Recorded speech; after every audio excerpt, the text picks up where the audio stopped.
What's up, weather enthusiasts? I'm your host, Pat's Path Predictor. Let's get right into the weather. Tonight is going to be a very fun stream tonight because we have Invest 97L that we are going to be discussing tonight because we have a lot to talk about with that, as well as a bunch of other things that we're going to be going over as well. But the main focus will be on this area of interest that is currently showing more and more probabilities of development every time this gets an update from the National Hurricane Center. But before we get into that, we have to introduce our callers for tonight. The first one up on the block is our friend and one of our moderators, Yoshi. Yoshi, say hello. Hello, people. Yep. We also have members of our tropical team in here as well. We'll start off with Charlie. Charlie, say hello. Hello. Ian, say hello to the stream. What's good? It's been a while since I've been on one of these. Yes, it has been. We also have Rockets. He's making a guest appearance for the first time in a few months. Rockets, say hello to the stream. Hello, everybody. Yep. And we also have Fast in here. Fast, say hello to the stream. Hello, everybody. Yep. So yeah, we also have Colton that just joined the call as well. Colton, if you'd like to say hello, go ahead. If not, that's okay. But what's up, everyone? All right, we have a bit of a full house tonight, so we have quite a bit to talk about. But before we even get started, there's already 76 people in the stream right now tonight. We've not even been streaming for 5 minutes. There's already been so many people in, and we just got a $5 donation from the Enrique right here. Thank you very much for the dono. We haven't even gotten to the main meat of the stream just yet, and we're already having some fun with this. So, with that being said, let's get into the weather. Oh, so here's what we got for you guys right here. We have this area of interest right here off the coast of Africa. Let me go ahead and refresh this to get some more satellite imagery on this. What we are seeing right here is Invest 97L. And according to the National Hurricane Center, it's going to be moving through the main development region. And this actually, at this current point, as I refresh this now, has a 60% chance of formation in the next 7 days. What we're going to do is I'm going to go ahead and read out the NHC advisory, and then I'm going to turn it over to our guests to give their analysis as well as to give their thoughts and opinions on what's going on and kind of why we're seeing this massive jump in probabilities right here. Because at this point last night, this was just tagged at a 20% chance of development. Now we're up to 60%. So with that being said, let's go ahead and read this out for you guys very quickly. A broad area of low pressure associated with a tropical wave is producing a large area of disorganized showers and thunderstorms just off the west coast of Africa. Environmental conditions appear conducive for gradual development of this system, and a tropical depression could form by the middle to later portion of next week, while moving west-northwestward at 15 to 20 miles per hour across the eastern and central tropical Atlantic. Locally heavy rainfall is possible Sunday and Monday across portions of the Cabo Verde Islands. 60% chance of formation in the next 7 days. We're at 10% in the next 48 hours. Callers, I'm going to go ahead and turn it to you guys one at a time. What is your overall thoughts on what we're seeing from the NHC, and kind of why do you think we're seeing this increase in probabilities? Whoever would like to start. So I would like to start. So basically what I'm seeing here, again, I'm still kind of like a little bit nerdy and stuff like that. Not the greatest with Genesis, all that type of stuff. But modeling wise, I'm just gonna go off models. I think that's what I'm most good with. All right. I feel like the models are very interesting. They all seem to have a similar-ish type of path as of right now. Mm-hmm. And I personally think, in my opinion, at least in my honest opinion, the most reasonable outcome is, at least for right now, in my opinion at least, is the CMC right now, simply because it takes the storm a little further south than what other models are saying. The GFS, in my opinion, is way too far north, or a little too far north, in my opinion. Yeah. And it develops it a little too quickly. All right. What do you think of that? Okay, before we get to the rest of the panel, we have a $5 donation again from Peter Moss. Peter, thank you very much for the donation. We really appreciate that, as well as all the support we have been getting tonight here on the Pat's Path Predictor channel. We already have over 100 viewers right now. This is the most we have had for this hurricane season. So thank you very much for tuning in and supporting us here, but I'll turn it over to the rest of the callers for their thoughts. Anyways, all right. So picking back up on what I was saying, I think the CMC is most, at least in my opinion, is most accurate because it has it forming into a tropical storm near the Lesser Antilles, which I think the Lesser Antilles are kind of in the line of fire at this point. And that is depending on how far south it stays. And I Yeah. think it's going to be a little bit further south at this point, We'll have considering to that see. it hasn't. We'll have to see how that pans out at this at that current point, Ian. Yeah, well, but I do like the timing of the CMC personally, but we'll have to watch the track. I want to see the next 24 to 48 hours to see how this evolves in my right here. I think that's something we should communicate very clearly as well. That's true. And I'm just gonna say this right now. This thing has a very high ceiling.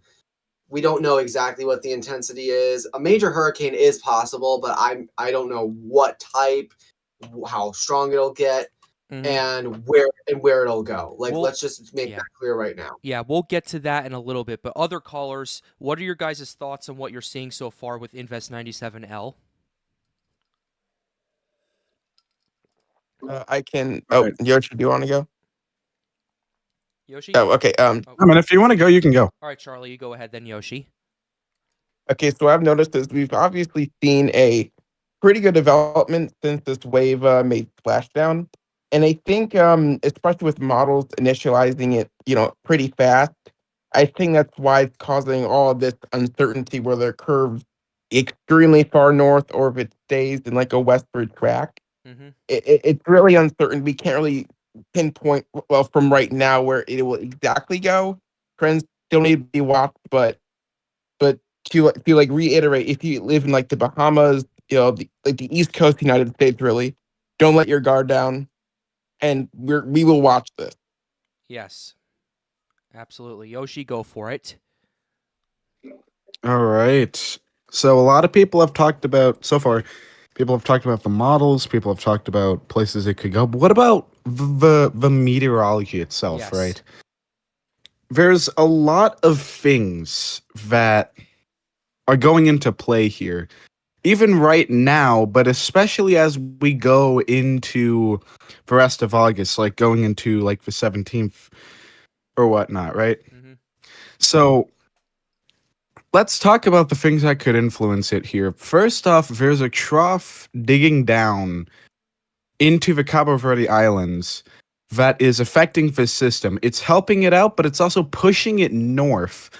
The question among the models is, how much is it going to push north before it starts going west towards our areas? Mm-hmm. And models have really gone for this trough over the last few days. There is a tweet somewhere, I can't find it right now, but I could source it if I do look for it, saying that the models have been strengthening this trough and therefore making the system go more north. And yeah, I could personally see it.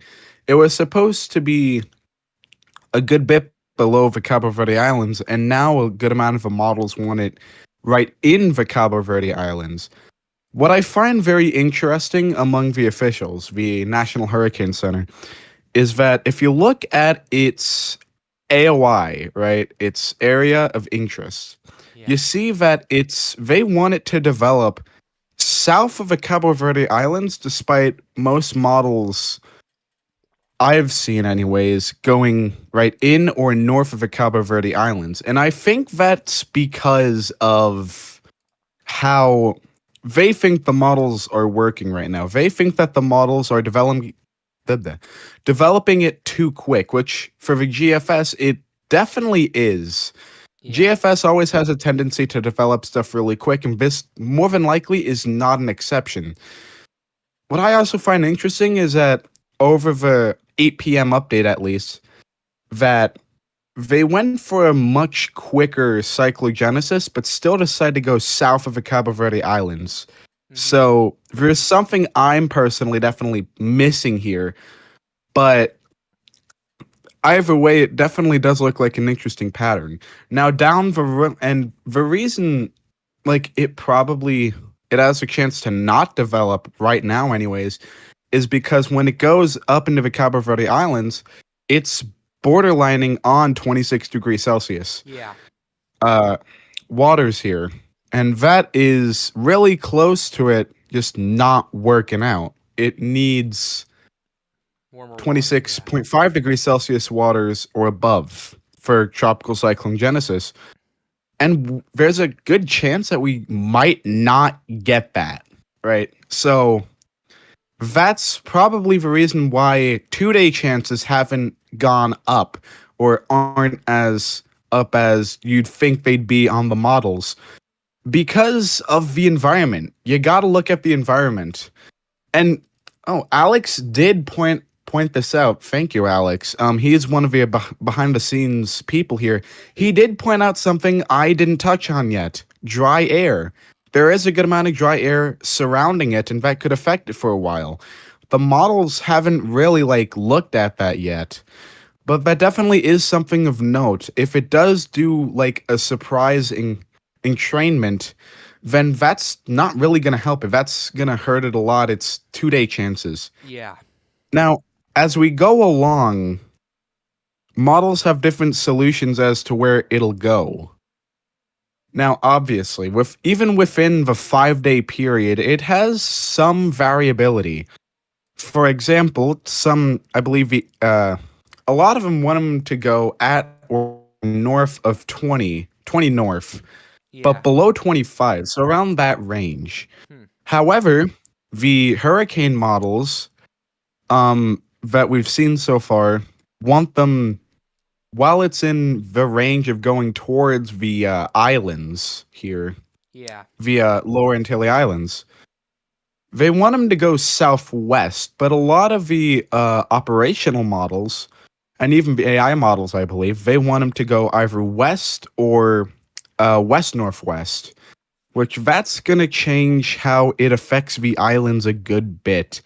If we look at the hurricane models, if the hurricane models are true, then the islands are going to get hit a lot more than if the operational models turn out to be true. The final major thing that we're seeing is going to depend a lot, really, and it's pretty technical, so I'm going to try to dumb it down for a good bit. Basically, what's supposed to happen by around day 8 to day 9, a week and a couple days after today, is that there's supposed to be a large ridge. There has been a large ridge for a while, and ridges, basically, hurricanes don't want to go near. They don't go in them much unless for a week. Yeah. And the hurricane itself is strong. So it's pretty likely that there's going to be a large ridge. But the question is there anything that could stop it? Which, there's a couple things that could weaken it, definitely. Some random low in the middle of the North Atlantic around day 7 to day 8 could try to pull it north and break down the ridge in the Western Atlantic here. And there's also a shortwave that's supposed to arrive by day 9 in Newfoundland that could also break it down and actually pull it so it's an East Coast rider. It tries to go to places like North Carolina and the Northeast. Yeah. Now, those type of systems are much more volatile on the models because of their nature and just because of the fact that it's day 8 and day 9. We're going to see a lot of change. So we can't exactly say where it's going to go after 168 hour. We can't even say where it's going to go before 168 hour because there's just so much going on. If we get a stronger ridge and less things that try to break it down, then we could see it going to the Gulf of Mexico or even go down into the islands like Cuba or Hispaniola. Yeah. However, if the shortwave arrives in time, if it's strong enough, or if that other low breaks the Western Atlantic ridging, then we could see it recurve out into the sea or out into Canada or the Northeast. Now, and we have to look at model trends here. We'll look at those in a second, but I do hear that that the 18Z suite, at least, a lot of the models have trended much more south. And I haven't explained this yet, but the first 24 hours are also so important because if it goes into the Western Atlantic at, let's say, 25 north, it's going to be much more likely to recurve than it would be if it were at, let's say, 21 north. Yeah. So our first 24 hours here are going to be extremely, and I mean extremely important, from how the troughing is going to work in Cabo Verde to how the tropical cyclone genesis itself is going to do, how early it strengthens or even just forms, right? Yes. There's a lot going on, and we'll go deeper into this hopefully, but it's all kind of a mess right now, and hopefully we can get that mess kind of cleaned up over the next few days as models try to bundle themselves together, and finally we can see a clearer picture of what may go on. Yes. All right. Thank you very much, Yoshi. Before I turn it over to our other panelists, if they have some things to add, there are a couple things that I do want to point out. Charlie, do we have a new ASCAT pass tonight? First of all, I can check right now on the official site for you. okay. Thank you very much. Because Yoshi, to your point about this getting yanked further up to the north and the models are pushing it further to the south, and you saying you were missing something. Well, what we were looking at last night and this morning was there was some ASCAT data that came in that we were taking a look at, and tropical WX discussion in Storms United, and basically what it showed was it was kind of two areas of rotation, kind of the way that at least the way Charlie and I were looking at it. And there was a much more consolidated and much tighter area of rotation. Further to the south in the Gulf of Guinea. This was about 24 hours ago or so. Looking back at that, but ultimately, that's kind of the main area of vorticity that's been somewhat taking over the main area, which is why we're seeing more of a southward shift in some of the models. That's at least part of it. There's also other factors as well, like the ridges and troughs, like you mentioned. But at least initially, that's kind of why the models are staying somewhat south of the Cabo Verde Islands.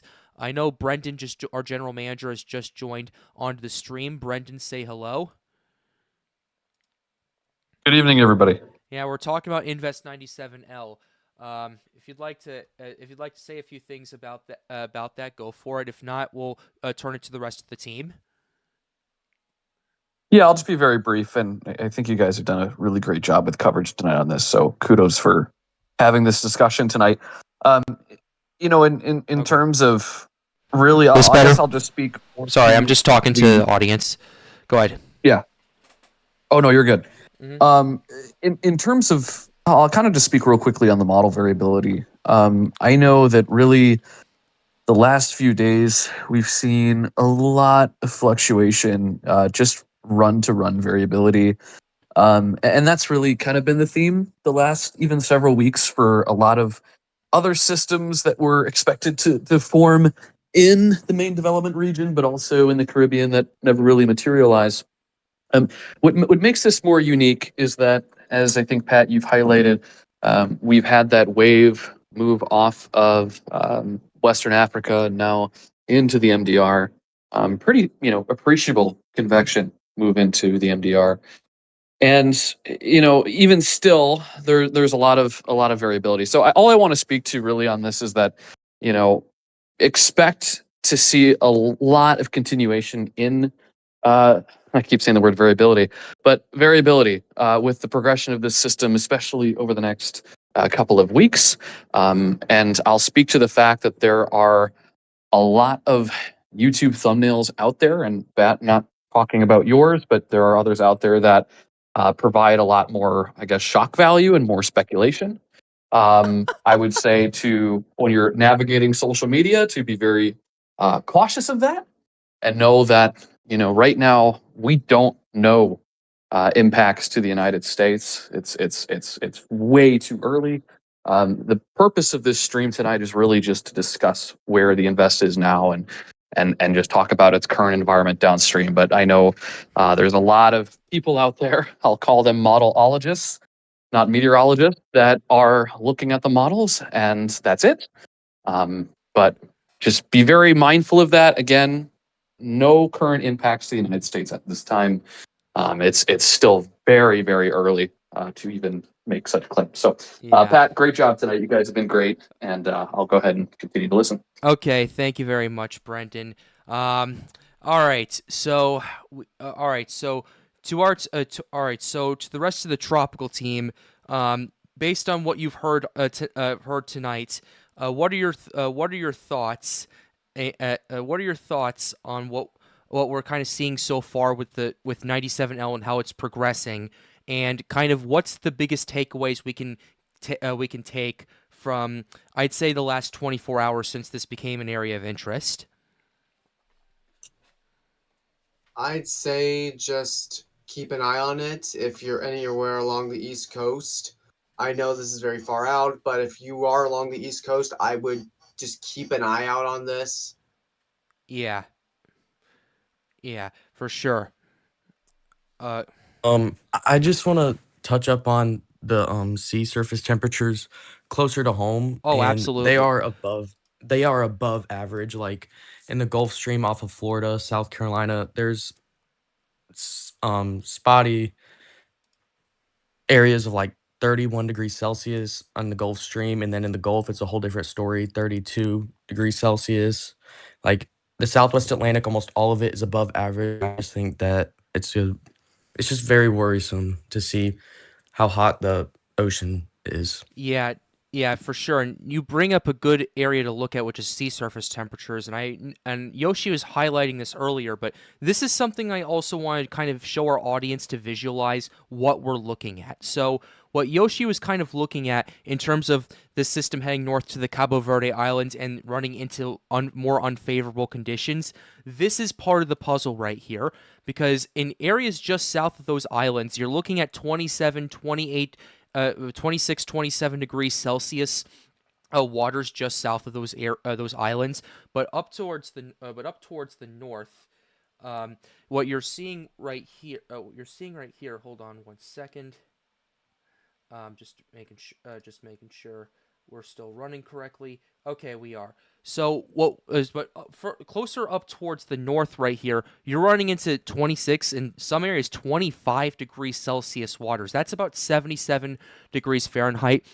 For those of you living in the US and don't use the metric system, those are not good water temperatures for tropical development, and that's something Yoshi was highlighting pretty discreetly, actually, on stream earlier tonight. So that's one thing that we need to take a look at, and that's the main reason why a tropical development would not be favorable initially, and we're seeing such low two-day chances because of this cooler water as well as the dry air further up to the north. But as you move further towards the west, especially as you head west of like 50 degrees north, you start moving into 27, then 28, then 29 degrees Celsius waters, which for those of you living in the United States, that's 80, 82, 84 degrees Fahrenheit. Those are much warmer and much more favorable water temperatures right there. So that's something that you got to keep in mind as well. And as you head towards the southwestern Atlantic, you're looking at up to 30 to 31 degrees Celsius of water temps, as Colton was mentioning earlier. And this is a very big concern for me, because this is actually a pretty big area where the system, if it ends up heading into that region, will most likely intensify at a very fast and very alarming rate, in part because of the water temperatures and in part because of the ocean heat content, but also the shear values are actually going to be pretty darn good for tropical development, especially as you move into that region. But as I turn it to my tropical team now, overall, what are your guys' thoughts on the water temperatures and kind of what I just summarized, and would you like to expand on a few things? Anyone? I would. Could you say it again? I was looking at Sorry, tweets. Oh. that was my bad. Yeah, I was talking, Yoshi. I was talking about the water temps. You were mentioning that earlier, especially on the Cabo Verde Islands. I just expanded my talking points further to the west into the warmer temperatures as well. So that's kind of what I was looking at least for what I'm Right. presenting on stream. Well, for anything on that, we got to look at the SST analysis on cyclonic WX. Let's I'm on that go right to now. Well, I'm not on the OASS. I'm on the I'm general not map. on that. I'm going on that. Yeah, I'm on the general map, but OASST. still. Gonna go. What is this? Goodness. Oh, there we go. Okay. So if we look at the western, not the west, that's way too zoomed in. The North Atlantic here, right? We get a wall of 26.5 degree SSTs at around 40 west, about 35, let's say. Yeah. And the Cabo Verde Islands are surrounded by 26 degrees Celsius waters. Mm-hmm. But there's a thing of 25 degrees Celsius waters that juts out of it. That plus land interaction, plus any potential dry air intrusions, could really harm the system with its 2-day chances.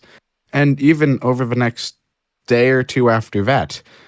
All right. It's really supposed to start forming once it gets to 35 west, when those SSTs start ramping up and when it starts to get into more favorable environments.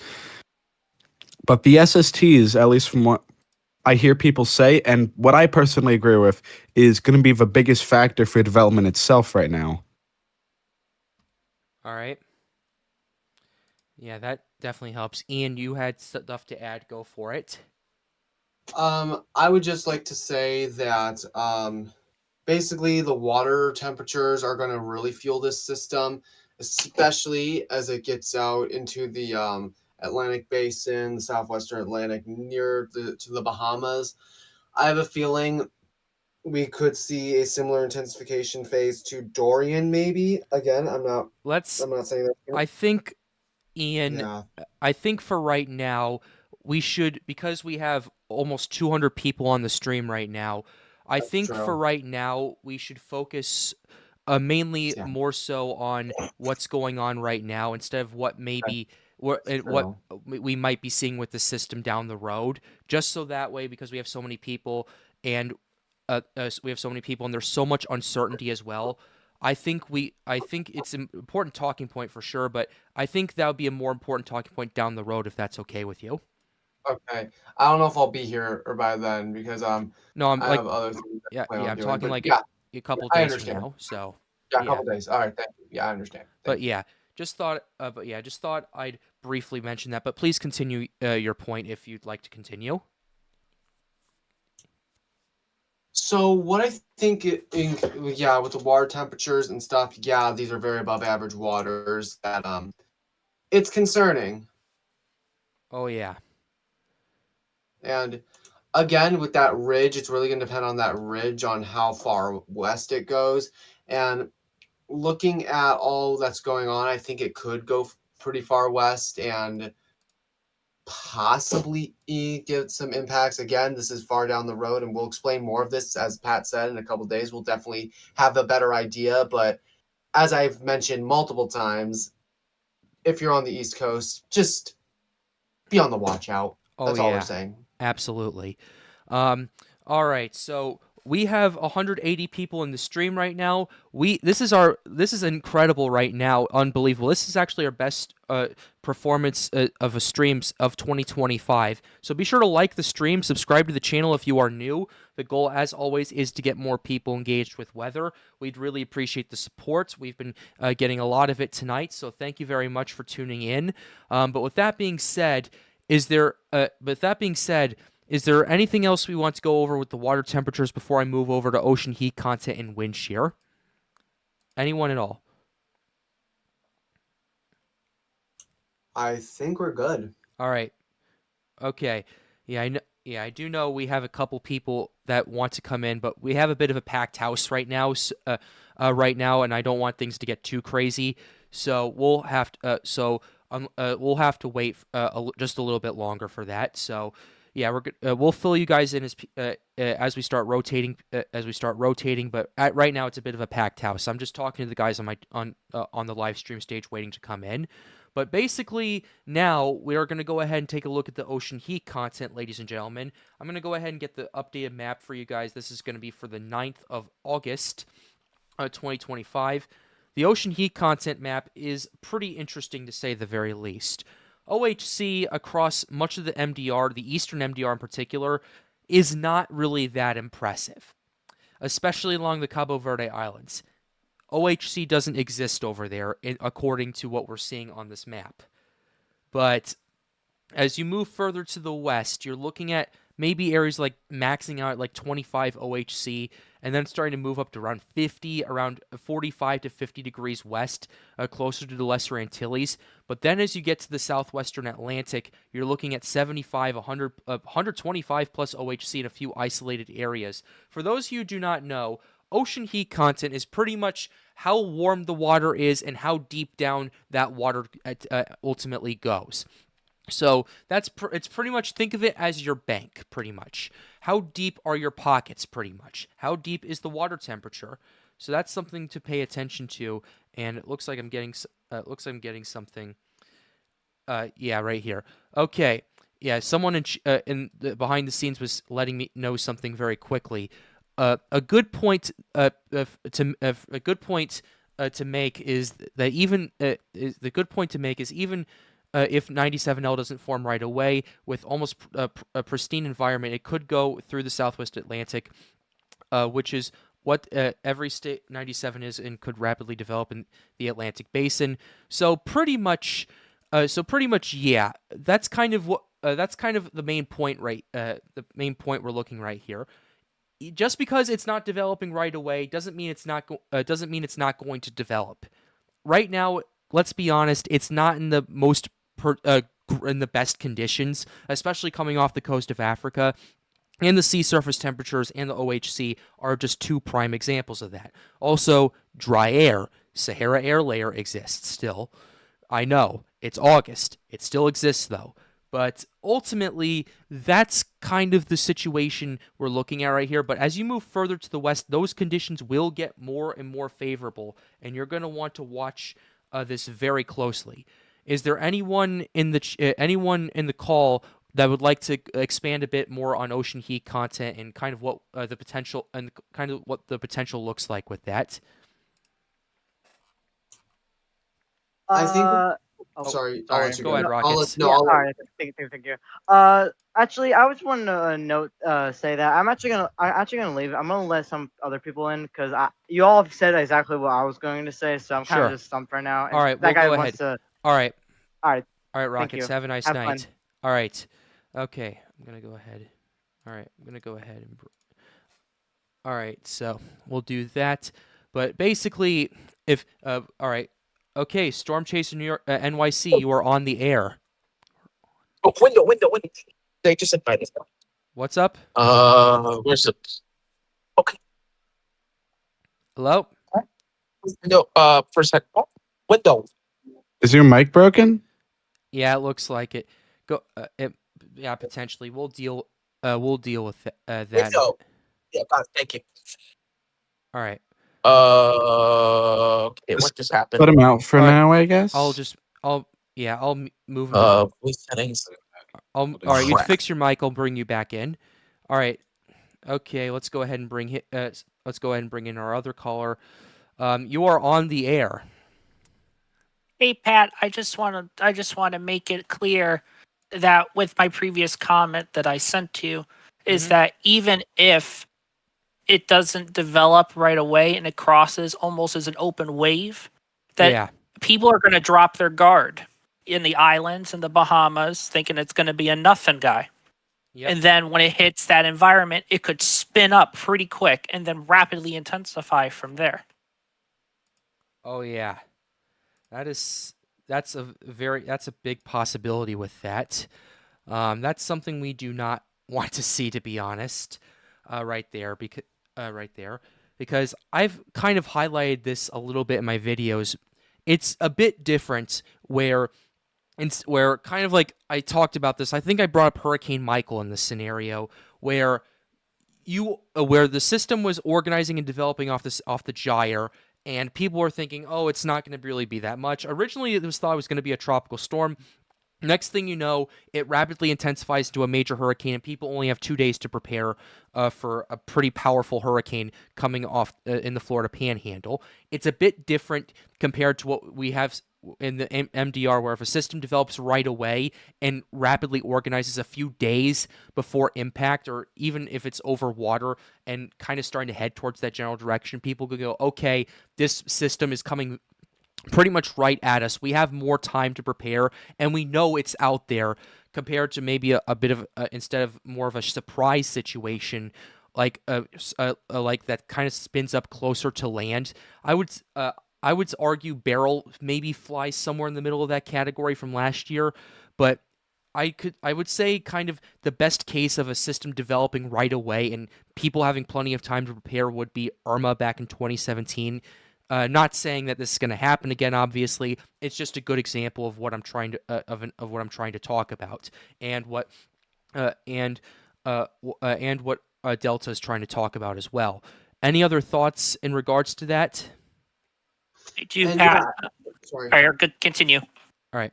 Yeah, and also, speaking of Irma also had like a really strong trough there. What was it? No, not trough.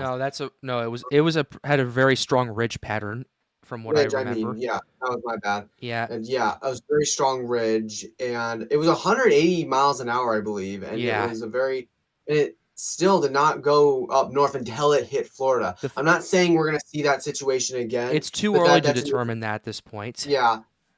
It's just interesting considering that this is also a pretty strong ridge.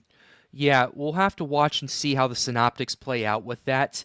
But the reason I bring up Irma is it's easier to have the system develop further out, and for you guys to know it's out there and know it's strong, and then to prepare for it, rather than you have like maybe instead of like 3 days, typically you'll have 4, 5, 6 days to prepare for it, instead of another situation where something pops up and you only have 2 days to prepare for the worst, pretty much.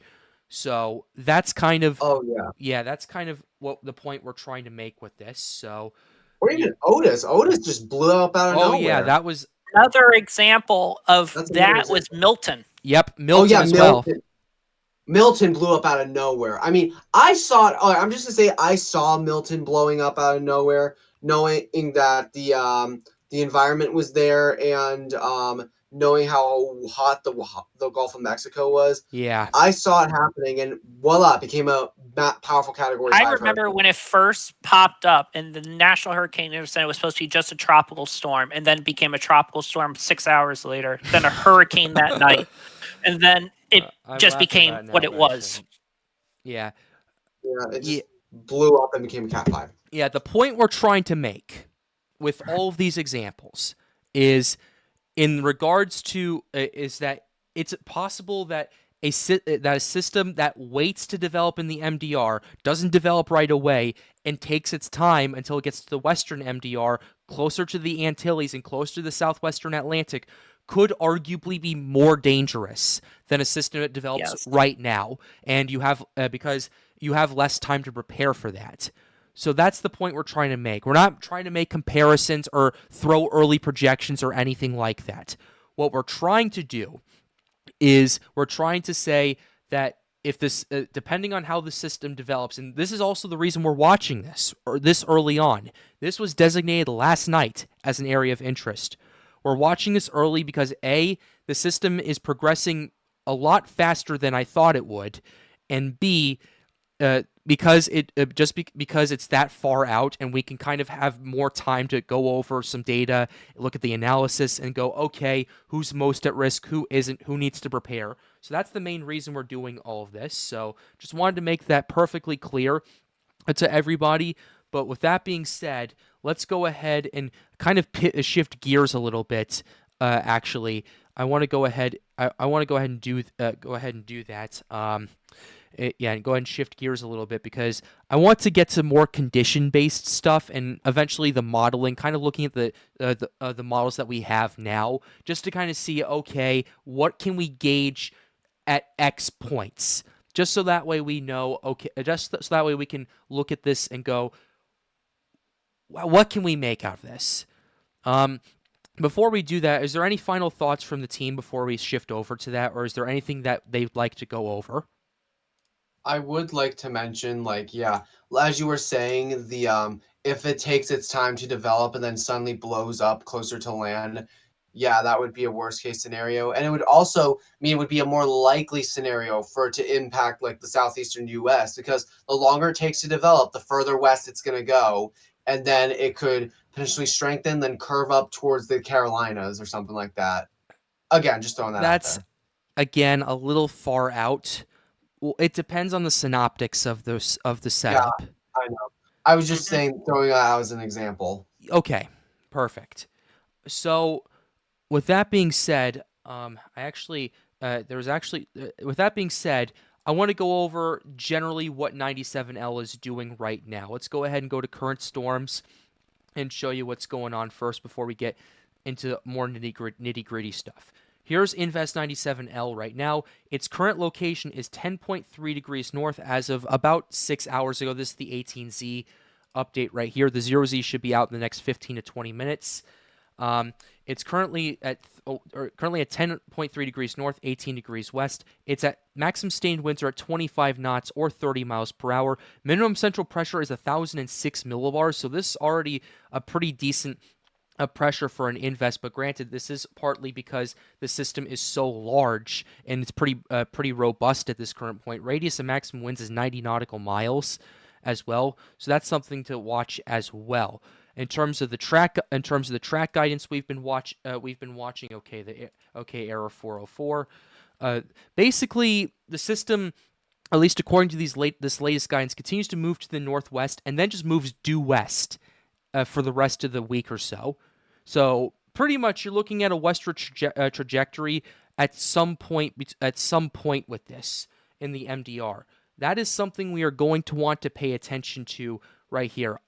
In terms of the intensity, I'm not going to look too much into it because they've been fluctuating up and down, but 18Z still has this as a potential hurricane about 5 days from now.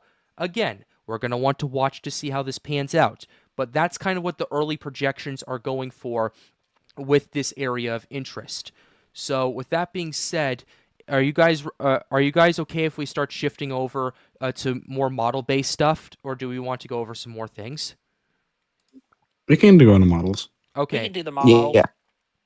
All right. Let's go ahead and do that for you guys. Shift over. Pat, Yep. if you want to go to live Noma, we got some things that are going to be. What's up? Oh. So if you go to the Google one here, VATCF real-time location versus other model, you're going to find something very interesting here. Okay.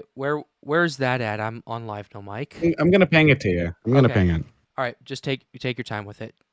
Oh, there it is. Oh, I got it. Yep. I'll go ahead and show this. Go ahead and explain to the audience what we're looking at. So basically, this is models versus real-time location.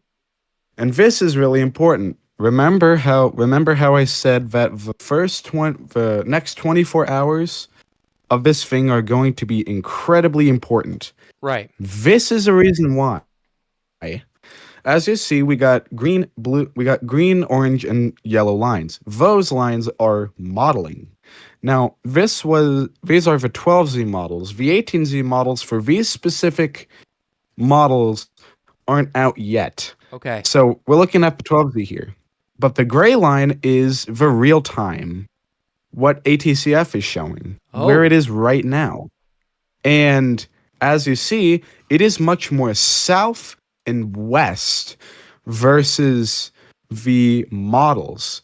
And that is likely because that troughing isn't doing what it was supposed to do. Mm-hmm. There's really a lot going on with this right now, and we're going to wait until 0Z to see if the models fully encapsulate this and finally think we're going to north. Or if this thing does decide to suddenly go extremely north, even then it would be pretty late. So what we're looking at is potentially that we have a much more southern scenario than we were expecting. If we Oh. look at the model track guidance here, we see that all of the track models decide to go south of the Cabo Verde Islands, which means, one, it's going to be stronger, but two, later down the line, it's going to be more south. Usually what we're seeing between the operation models is that we're seeing it between 18 and 25 north. But these models want it between 15 and 18 north. So that's going to be really interesting since it's at a 15 point and where it could 18 north. accidentally hit the islands. Yeah, I was about to say 15 and 18 north puts the heart of the Antilles in the line of fire. Yeah. And one of my friends here has made tweets about this all day, actually. He's pretty smart, I believe. I quote, "I was saying this all day. It needs to go way north soon to get to the islands." Yeah. I believe he meant north of the islands, and it's not yet. We need a true LLC to look at models out 180 plus. And stronger rigs, going to be the key. Also, a defined initialization of the LLC. It looks south and west of the point so far, but we need a true center. Will be a long track week. It certainly will. But for what we're getting so far, for what we can see anyways, it's looking more like a southern scenario. And I believe this exact thing is why models like the European model and the AIFS model are going more south than the last few runs were. Now, we got to wait until at least 0Z, maybe even 06Z, to see if it's an ongoing trend between all the models. But so far, and I mean all of the 18Z models have trended closer to the United States. But the caveat is we have no defined circulation yet. I mean, we have a defined circulation, but no low-level circulation that we can look at. Right. So that means that we still have to wait and see. We have to just guess based on what we're seeing at, let's say, 168 hour, because that's somewhat reliable. But after that, it gets very, very blurry by then. So we're looking at a more southern scenario here, but it's still something that we should watch to see if it goes anywhere else. All right. That is a development. But in the meantime, two things are going on the stream right now. Number one, we have over 200 people in the stream tonight. Thank you very much for joining. Be sure to like the stream, subscribe to the channel if you are new. The goal, as always, is to get more people engaged with weather. Thank you for tuning in. We really appreciate all the love that you've been giving us, and it's your support that keeps this coverage going. That's number one. Number two, thoughts from this team on what we were just discussing. I actually looked back and doing what Yoshi said about it being more south and west of the model guidance. Yeah. I actually looked back at the old 12Z CM Canadian, which had the track that passed through the Greater Antilles or just north. Yeah. And it's already west and south of that track was. Oh. That is concerning. And the 12Z Canadian actually had this moving north of the Cabo Verdes and then moving southwest, actually, before heading towards the Greater Antilles. That is an interesting development. I have a slight feeling it moving southwest towards the Cabo Verde. Lesser Antilles is going to become a trend over the next few days as hurricane models have been showing that too. Yeah. I definitely want to take a look at those a little bit later, But of course, we need to take them with a grain of salt because we don't have a low-level circulation or any type of circulation or a closed low even with this. But I do want to just, for my interest and for the sake of my sanity, look at those a little bit later. But in the meantime, thoughts from anyone else from what we're just discussing? I mean, if it really starts trending towards the Lesser Antilles, if what Joshi is saying ends up happening, I don't know what to say. Like That's a huge problem. That's a problem, and that gives the U.S. a greater threat. I feel like That's still and a that little puts far. all the greater utilities in the line of fire.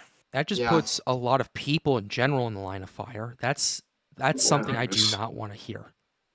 yeah. So- This is, We did get ASCAT data for today. I don't think it's very recent, but we did get some for today, and it looks like we're seeing a very broad circulation-like thing Yeah. at around 12 north, 12 to 11. Looks Yeah. like 11.5, just Okay. about.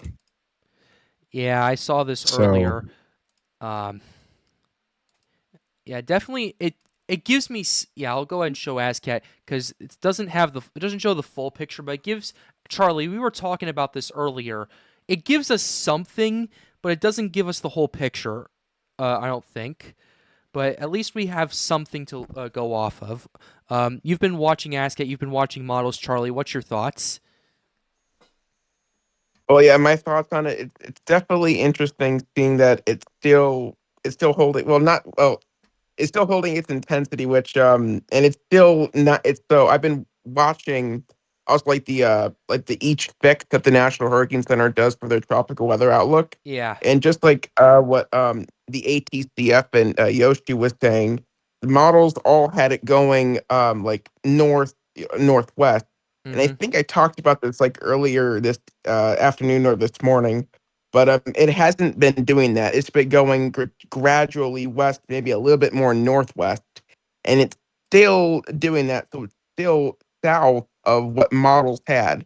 Yeah. So I do think that we'll generally see the continuous trend of a bit more south, which obviously we know that's definitely not a good trend. No. That is definitely not. I think the models are also picking up on the vorticity increase on in the southern part of the system. Yoshi, what are you sending us in Live No Mic? Model suites, 18Z model suites here, and we are seeing this is, I assume, the AIFS ensemble run. Oh. For those that don't know, the AIFS now has ensemble runs. And this is a difference between 12Z and 18Z. 12Z is on the left, 18Z is on the I'm right. pulling them And up think right of it now. as the if you people in the chat, if you guys have seen the tropical tidbits on MSLP ensemble runs, then this is very similar to those. It's basically bunched up, and how much lows are bunched up. The more purple it is, the more lows there are location, the more support there is. The left is 12Z. As you see, it is around, goodness, 20, 27, 28 north. Yeah. And it's Yep. much closer to a recurve pattern. Mhm. If you look at 18Z, however, it's much closer to 23 to 25 north, much closer to Hispaniola Island, The and Bahamas. much closer to, let's say, going through Bahamas into Florida or North Carolina pattern. Now, Yeah. Big shift. I'm not saying that this isn't going to go in Hispaniola, Florida, or North Carolina. Again, it's too early to really say this, but I'm doing this just to show the effects that the first couple of hours we've already seen here. The first couple of hours deviating from models going southwest and models following suit. AFS going south and west.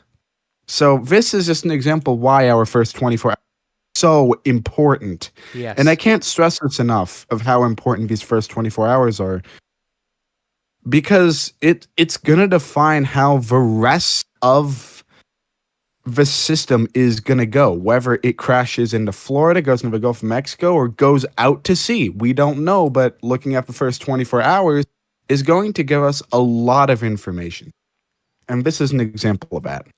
Indeed, it is. So, just for the audience's sake, basically, what we're seeing here is the ensemble shifting further to the south, and you can see this is the 12Z, this is the 18Z. Look at that shift. Like, this is a shift of the right here, a couple hundred miles to the south. That is concerning to me looking at that. And normally, I don't like to use the 18Z because it doesn't take into account all the observation data and all that stuff compared to the 12 and 0Z. But and of course, I want to wait for the 0Z. Of course, I want to wait for the 0Z to see if that holds. But if we're seeing a shift like that, I would be paying close attention. If you're in the Antilles, if you're in the Bahamas, at least for right now. Now, granted, where it's going to go after the Lesser Antilles, the leewards, I don't know. None of us can say with certainty. We'll look at models to give you an idea of what if we can make heads or tails of it, but it's so far out that we don't know exactly where it's going to go. But what this is indicative of is better synoptic conditions that are going to drive the system closer to land. I do not like to look at this, and that's something you're going to want to pay attention to. Before we get to the other modeling stuff, is there any other thoughts from the team? I would just like to bring up, when it comes to models, there is a very nice quote that my local meteorologists say here in Florida. Mm-hmm. Models are guidance, not gospel. Yes. Absolutely. They're just guidance. They're not set in stone. They're going to shift, they're going to evolve. We're going to want to pay attention to it. So, that's something to keep in mind. But yeah, that is a pretty dramatic shift. Because before, a lot of the guidance was favoring more of an out-to-sea curve earlier today. This afternoon, the guidance is coming in and is more of a land-favored pattern moving forward. You're going to want to keep a very close eye on this. But with that being said, let's go ahead and shift over to some model guidance. And there's a few things that personally I would like to go over. So, yeah, I'll go ahead and get started. Let's see. I don't think we have the Europeans 18Z in here in Tropical Tidbits, unfortunately. But we can kind of get an idea of what's going on. We can kind of make heads or tails with this. The European AI's 18Z run is definitely in. And this is the operational run to the ensembles we were just showing you. So we can go ahead and pull these up. The 18Z, at least compared to the 12Z, what was it at 12Z? Interestingly, the 12Z European AI run, at least this, hold on one second. Okay, we're bugging out over here. Never mind. Okay, here's what we have 6 days out. Here's the 12Z. The 12Z was actually a bit further up to the north compared to what we're seeing now. The 18Z is shifted further to the south, but it's still an open wave according to this, so that is kind of interesting over here. But it does start to close itself off, and the European AI model does favor more of a take its time approach and then start to develop as it moves north of the Lesser Antilles and towards the Bahamas and potentially the United States. So that's something you're going to want to watch as well. That's the AI run for the 18Z. At least we can go to 10 days, and then at least compared to the 12Z, yeah, it's a lot further to the south and a lot further to the west. So we're definitely seeing a considerable shift towards land in this latest run right here. And at this current point, my guess is we need to wait until the 0Z runs to say, okay, is this a one-time thing or is this a trend? because we need to watch this closely. And even still, we're not set in stone. Matter of fact, if we go to 7 days out, if we go to the 12Z, it's a bit further up to the north, and it's actually slightly weaker compared to this 18Z, where it's a bit further to the south, closer to the Virgin Islands, Puerto Rico, and those areas, and a bit stronger. That's something you're going to want to pay attention to as well. At least from the early returns we're seeing, what are your guys' thoughts on the tropical team?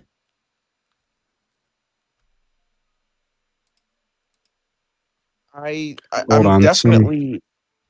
Oh, you can go, Yoshi. Go You ahead, can Charlie. go. Okay. I'm definitely seeing that trend. I do see that. I also now that I'm actually talking, I do want to point out with the models, and I have been looking I've been looking pretty in depth with it. And even if it really depends on how far, even if it does curve out to sea, especially close to land, there still will be indirect impacts. I forgot to reiterate this. Yeah. There still will be indirect impacts, like still like especially like rip currents, high surf, and that's pretty impactful than what you might think. So that's just reiterating that. Okay. All right. Would you like to add anything else, Charlie? I'm still watching the model trends. I'm still kind of like getting my own redefining my forecast at the moment. All right. I would also go like ahead. to bring up the fact is that the Euro AI here is showing exactly what I said when I got brought up earlier, is that the system kind of goes into hibernation until it hits the Lesser Antilles. And then people in like Florida, the Bahamas are thinking, oh, it's just going to be a tropical depression or a low storm. And then the next day you wake up, you go further into the model run, boom, it's a Category 1 hurricane. Yeah. Because the environment is just that ripe for intensification. Yeah. Okay. We have breaking news, actually. We have the latest track and intensity guidance from Tropical Tidbits. Alex was just letting us know behind the scenes. I want you guys to take a look at that because, and I want to go over this very quickly with you guys as well as the audience. So here's your track models. The track models are a bit interesting to say the very least. They are supporting this heading towards still the Cabo Verde Islands, and then starting to make that turn as it's moving through those through that island chain, and then starting to head further to the west, around 15 to 18 degrees north, similar to what Yoshi was mentioning actually, and then you're starting to notice a bit more of a west-northwestward shift, potentially north of the islands. But I tried to check the 12Z guidance for context, but they're not online right now, so there's not much I can make of this. But at least in terms of comparing to that to the 18Z right here, they are, at least at this current point, they're about the same, at least initially. But in the long run, they are shifting a bit further to the west-northwest, and potentially north of the Lesser Antilles. Now, what's interesting is the intensity models that we're seeing right here. Keep in mind, there are a lot of flaws with this trajectory with these intensity runs. For starters, they do not take into account that this is just an invest. They think this is already a closed low, so there's limitations to that. The same with the track runs as well, considering this is still moving a lot further to the south, at least compared to what we've been seeing with the modeling and from what we're actually seeing. You do need to keep that in mind. But if you look at the intensity runs, they are quite the story. What you have right here is you do have slow development, actually. We're not seeing a lot of tropical storm status until about 48 to 60 hours out over here. And then as you move further towards, move further west into the MDR in these better conditions, you do get a lot stronger returns. You're looking at Category 1 returns. You're getting a lot of Category 2 hurricanes. The H-Wharf, the Halves B, and the H-Mon are doing that. But the Halves A is going all the way up to a Category 4 hurricane. And ladies and gentlemen, we have another. I'm sorry to interrupt, but we have another $5 donation from the Enrique. Thank you very much for the support. We really appreciate that, as well as any support that you guys give to the Pat's Path Predictor channel. Like the stream, subscribe to the channel if you are new. The goal, as always, is to get more people engaged with weather. But with that being said, I want to go ahead and turn to our audience, to our tropical team, as they're looking potentially at this data. Overall, what are your initial thoughts since we're just getting this in? This is likely to support a more recurve pattern. The Yeah. line I'm personally at right now is if it goes above 23 north, then we're likely to see a more recurve pattern or a Canadian pattern. Yeah. If it is at or below 23 north, then we might see a more United States recurve pattern. Sure. And if it goes super south, maybe a Florida pattern. But either way, be super interesting here. Yeah. And breaking news, we did get the ATCF fix for 0Z, and it moved about 0.9 degrees up north in latitude and 0.9 degrees west in longitude. Let me get the full thing here. Oh, this is the update. Yeah, the 0Z. Yep, we got it. The We got it. channel? It's moving Oh, northwest. you guys have it? I was gonna try to look in the channel. Yep, we got it. Awesome. Let me copy this then. This is gonna be a map of it. AFS ENS. Yeah, that's gonna take super south right there. But as we see, it has gone more north. Yes, it has. Is trying to do its thing now. So we're gonna see how this evolves, but still, I don't think this is as north as the models were expecting still. At least in terms of like the angle. Yeah, that's for sure. Yeah, the pressure is still 1,006. You're still looking at 25 knot winds as well. Not too much has changed other than the location at this current point in time, but man, looks like the model runs are going to start initializing from that, and we'll have to see what they come up with, because I am very intrigued to look at the 0Z runs tonight with this, because my thinking is, okay, what's the 0Z going to lean more so towards? Is it going to lean more towards a recurve like the 12Z, or more towards land like the 18Z? Or is it going to be somewhere in between? Because that would be very critical in how I approach this area of interest. So, yeah. Do you have anything else you'd like to add, Yoshi? Not really until we get the Google model. Yeah. Until we get the Google model website on the 0Z. Which let me actually reset the page here. See if it did update. I don't think it did. Just looking here. Yeah. So Storm 97L. Gonna go look at. This is 90. I have no idea what it's doing, honestly. Yeah. Yeah, I'll try to see what's going on with For it. sure. All right, yeah. Yeah, this is going to be a very interesting thing that's going on. Another thing I'm noting as well is this system is sustaining convection a lot better than even I anticipated. It's kind of transitioned from land to water a lot better in a lot of areas than I thought it would at this current point, because normally when you get these tropical cyclones, you have all these, well, not these tropical cyclones, tropical waves. You have all this convection that you see over here in parts of Africa right here.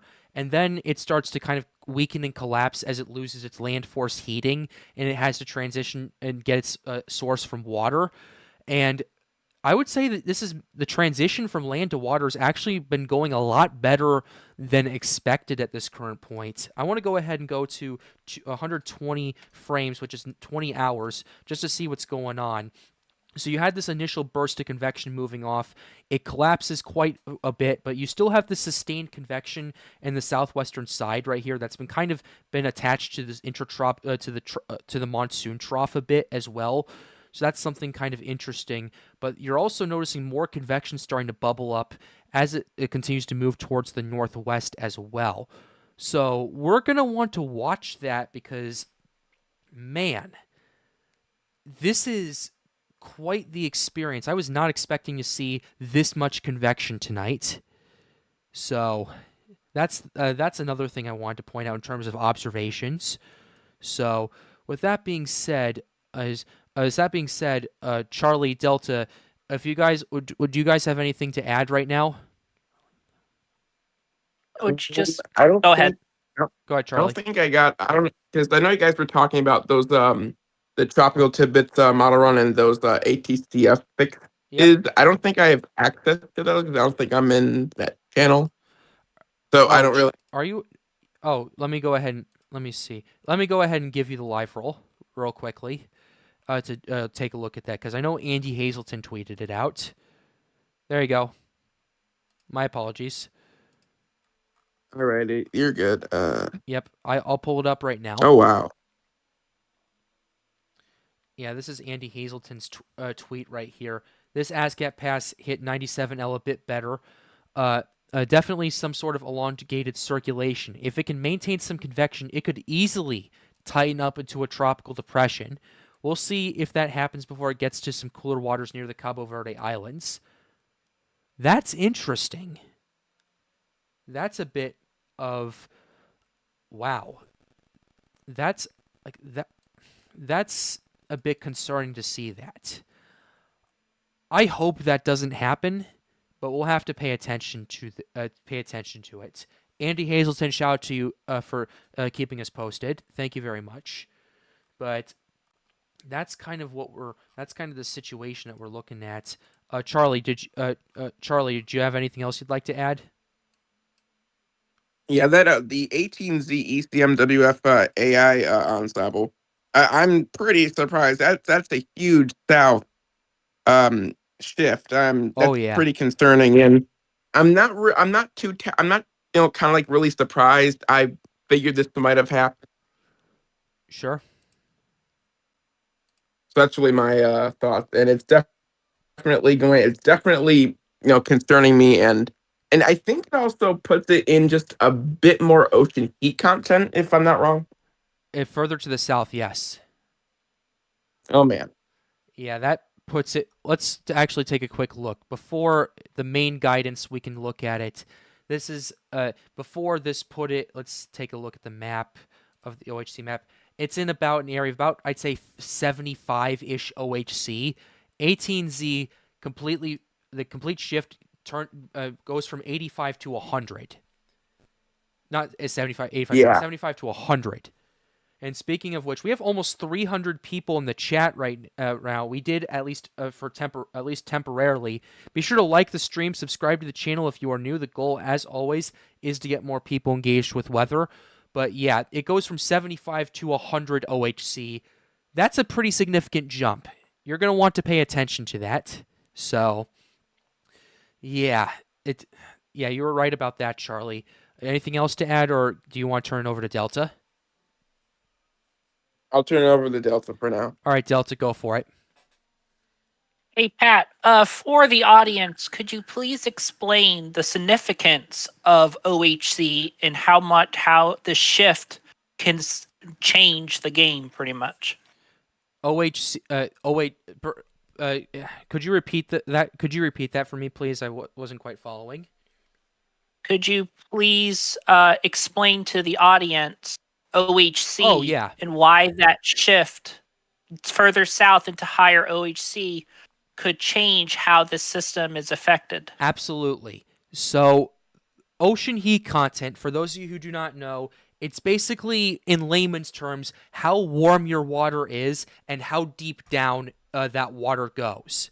So essentially, think of it as your fuel tank, where an area of lower OHC may have warm water, but it's mainly kind of concentrated on the surface of the and the tropical cyclone or hurricane that moves over there would have less water depth to go through. It would basically have to take all the energy from the surface and then deal with more upwelling right away. Whereas in an area of deeper OHC, there's less upwelling and there's more warm water further deep down to pay attention to. So pay attention to, because you're not going to have as much upwelling. You're going to have more warm water to work with, and that's a big concern for me, to say the very least. So I hope that explains that. In terms of the shift, basically, the shift from this area of OHC to this area of OHC basically allows for more rapid strengthening potential and for the ability of the cyclone to maintain its intensity more. So to kind of illustrate this a little bit, if a tropical cyclone moves into an area of about 50-ish OHC, that's conducive for some pretty good strengthening, maybe 20 to 25 miles per hour increase in 24 hours. 100 plus OHC, 75 would be more conducive for rapid strengthening, about maybe like 35, 40 if we want to push it 45 miles per hour of an increase in 24 hours. 100 plus OHC is conducive for pretty much more than that. So the more your OHC is, the more quickly your tropical cyclones can rapidly intensify. And those are particularly concerning things to watch, because if your cyclone's intensifying a lot more rapidly, especially as you get closer to land, that is something that a lot of people may not, who are originally preparing for a Category 3, now have to prepare for a Category 4 or a Category 5. Those are big jumps in intensity, and that only causes more problems and more damage to a lot of people. So that's something to pay attention to as well. Yeah, I hope that explains it for you. All right. In the meantime, though, to those who are joining in, if you haven't looked, there's a pinned chat over here. That is the link to the Storms United Discord server. If you'd like to watch the behind the scenes, you'd like to ask us questions, we can and you'd like to kind of hang out with us, be sure to join that server. We'd be more than happy to have you on. We would really appreciate it if you guys did that. That would mean quite a bit. Hold on, let me go. Okay, hold on 1 second. Okay, okay, we're doing okay. All right. But yeah, be sure to join the Storms United Discord server. The link to that is in the pinned chat. If you'd like to ask us questions, help us out, or hang out with us, we'd like to have your company. So thank you very much for that. But anyway, yeah. Is there anyone else here that would like to kind of add on or expand upon what I was just pointing out?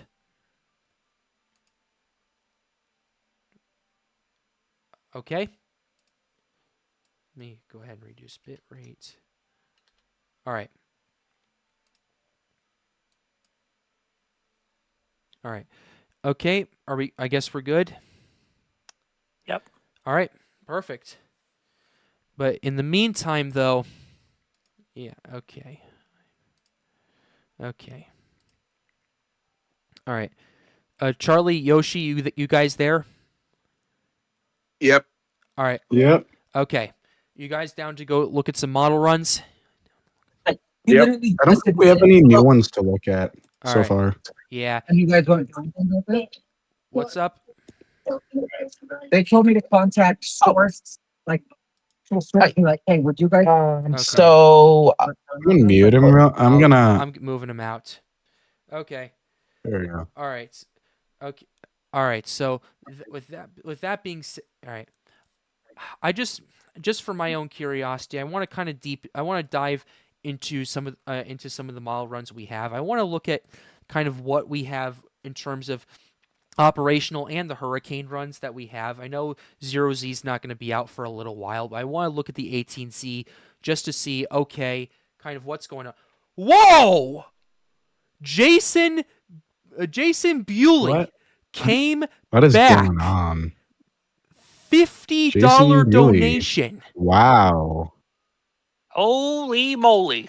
Whoa! It's kind of crazy. My That's a man W in chat came right there. back clutch. W. That is unbelievable.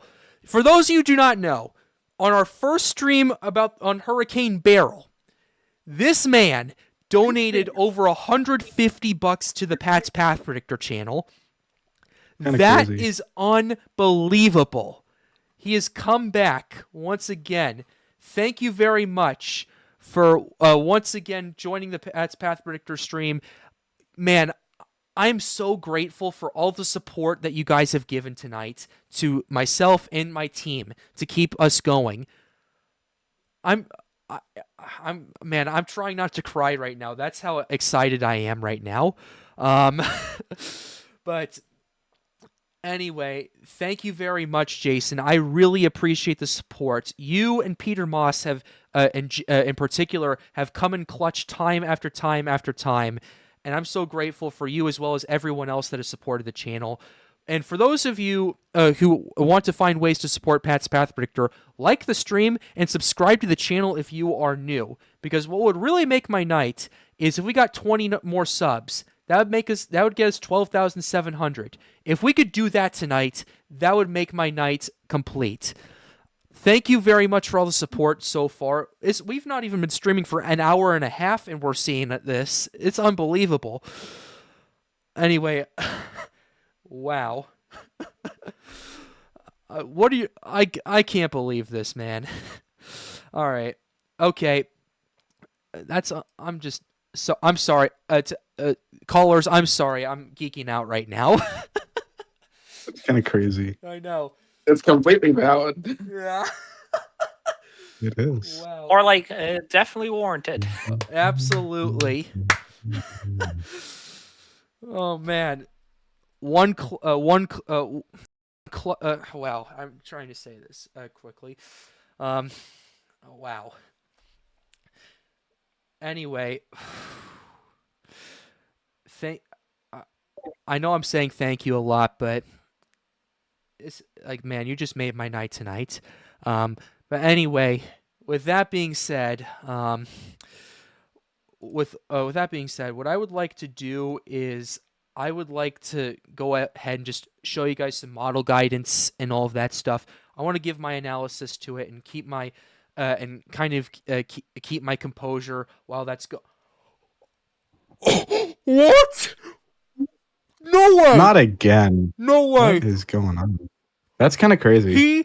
That's insane. Bro, that is... Jason just Bro. donated more than I made on YouTube last month. He donated How much? $400. Oh my goodness. W Mans. And Peter Man. Moss coming in with the 10. Oh my god. Wow. No, that's actually crazy. That's really good. I'm here with you, buddy. Oh man. I am in disbelief. Can I call? Okay, audience, can I? Oh, okay. Spirit Wolf YouTube dropped $1.99. Thank you for the donation. Is it okay? One in the chat. If I call my my parents to tell them this just happened. One in the chat if I should do it. I want to see that reaction. I would like to. I want to see that reaction. I would love to. My God. Are you trying to give Pat a heart attack? No, you're giving. This is wonderful. All right. It is, bro. Yeah, I'm calling my mom right now. I want to hear a reaction. Yeah.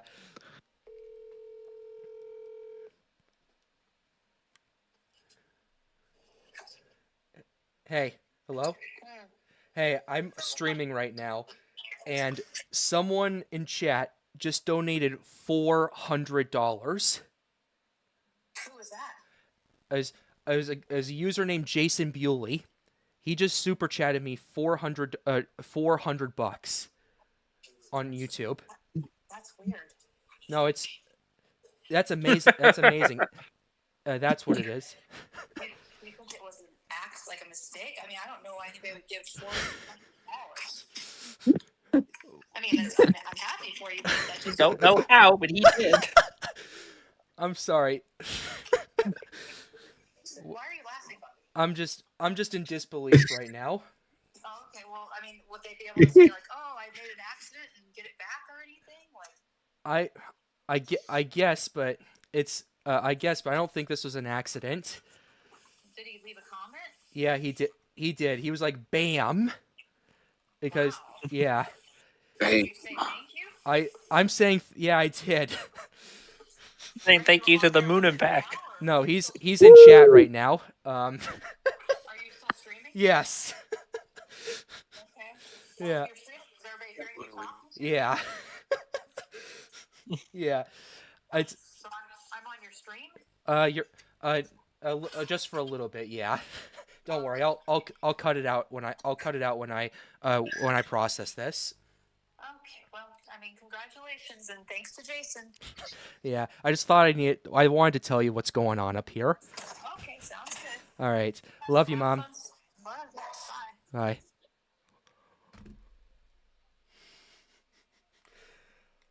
We lost like 50 viewers from this, but That's crazy. okay. I'm just trying to relax.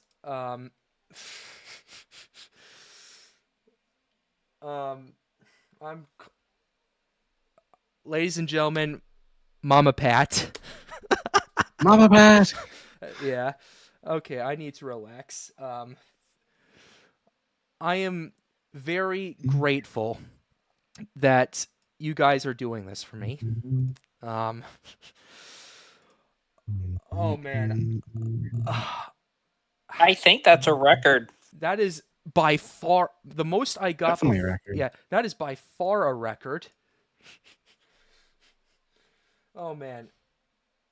That is by far, like, the previous record was like $200. This, like, we're at 475.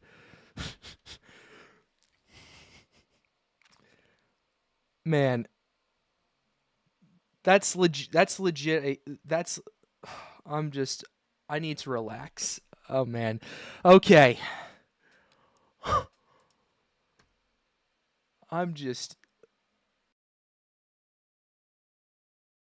Holy crap.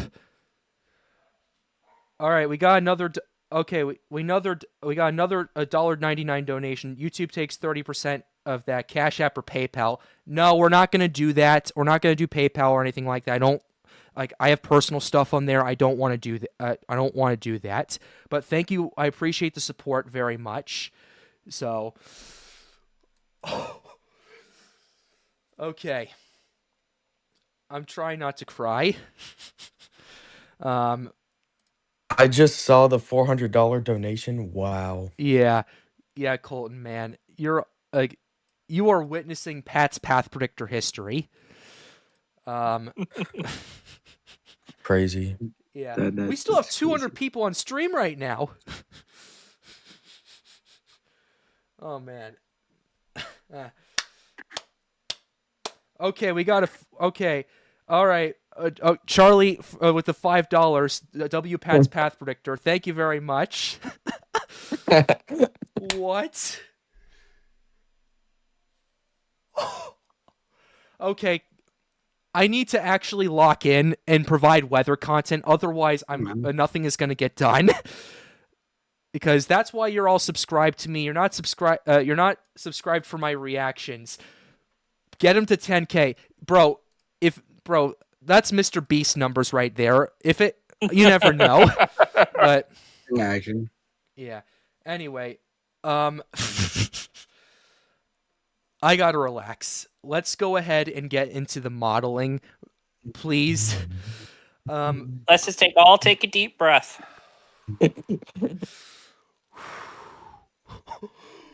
Oh my god.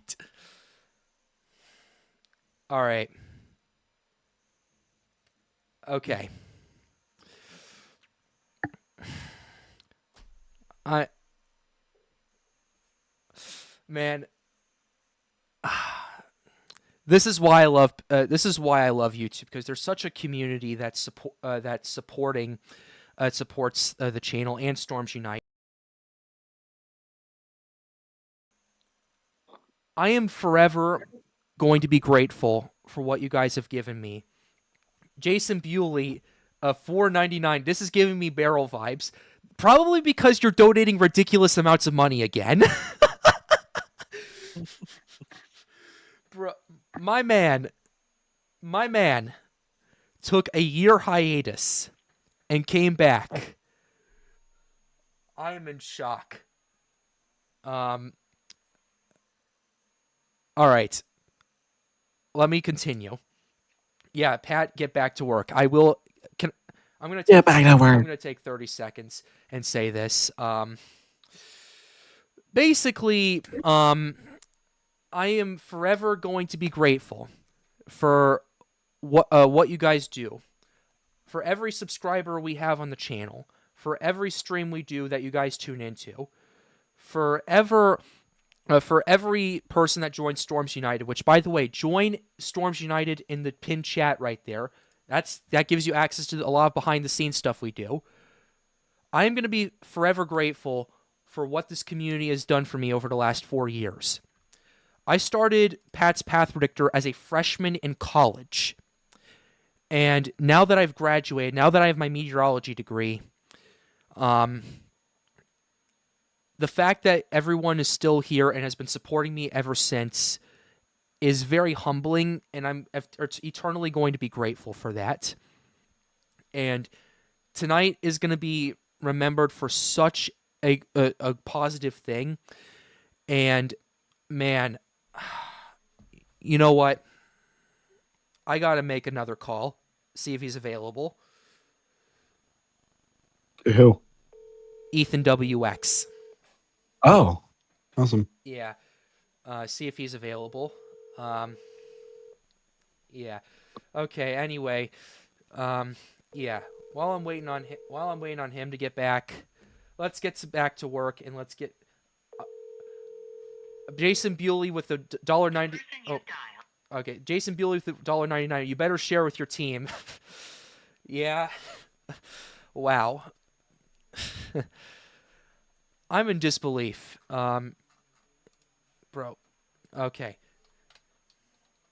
Okay, hold on.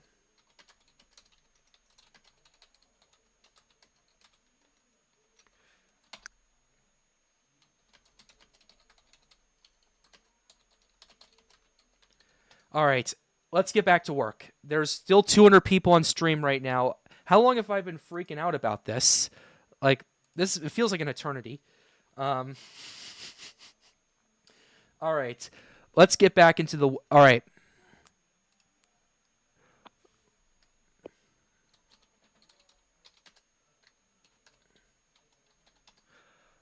All right, I'm sorry. I'm just letting Ethan WX know. Okay. With that being said, let's get right into the weather, and let's go ahead and talk about models, because this was literally a massive, this is literally what we saw recently was literally like hitting a home run in the World Series. That's how incredible this was. And now it's time for the next batter, and it's time to get back to work. We're about to face the pitcher, and we're about to take our first pitch. So let's go ahead and talk some models. Enrique donated another $10 right there. We've now broken $500 in donations. That's unbelievable. Okay. Now back to work. Here's what we have with the GFS. This is the 18Z model right here. So basically, the 18Z GFS has the system developing pretty early still. We were talking about this previously behind the scenes. So basically, that's what we have going on. Sorry, I'm stammering a little bit given what the events that have transpired. But basically, the GFS had the system moving pretty much through the Cabo Verde Islands at 18Z, and then heading towards the Lesser Antilles, a bit further to the north than that. But the GFS actually had this strengthening pretty quickly, up down to a 975 millibar system as it's kind of moving north of there, mainly staying out to sea at this current rate. But then you start noticing a bridge starting to rebuild on the 18Z as this approaches the Carolinas over there, and kind of starts to move just offshore of that. And then as we get to 300 hours out, it heads towards New England. I'm not even going to go here and say, oh, this is going to happen and all of that stuff. It's too far out to say what's going on over there. But but at this current point, that's the 18Z GFS right here. Obviously, there are quite a few issues with it. Number one, it has it developing way too quickly. That's not going to be happening for quite some time.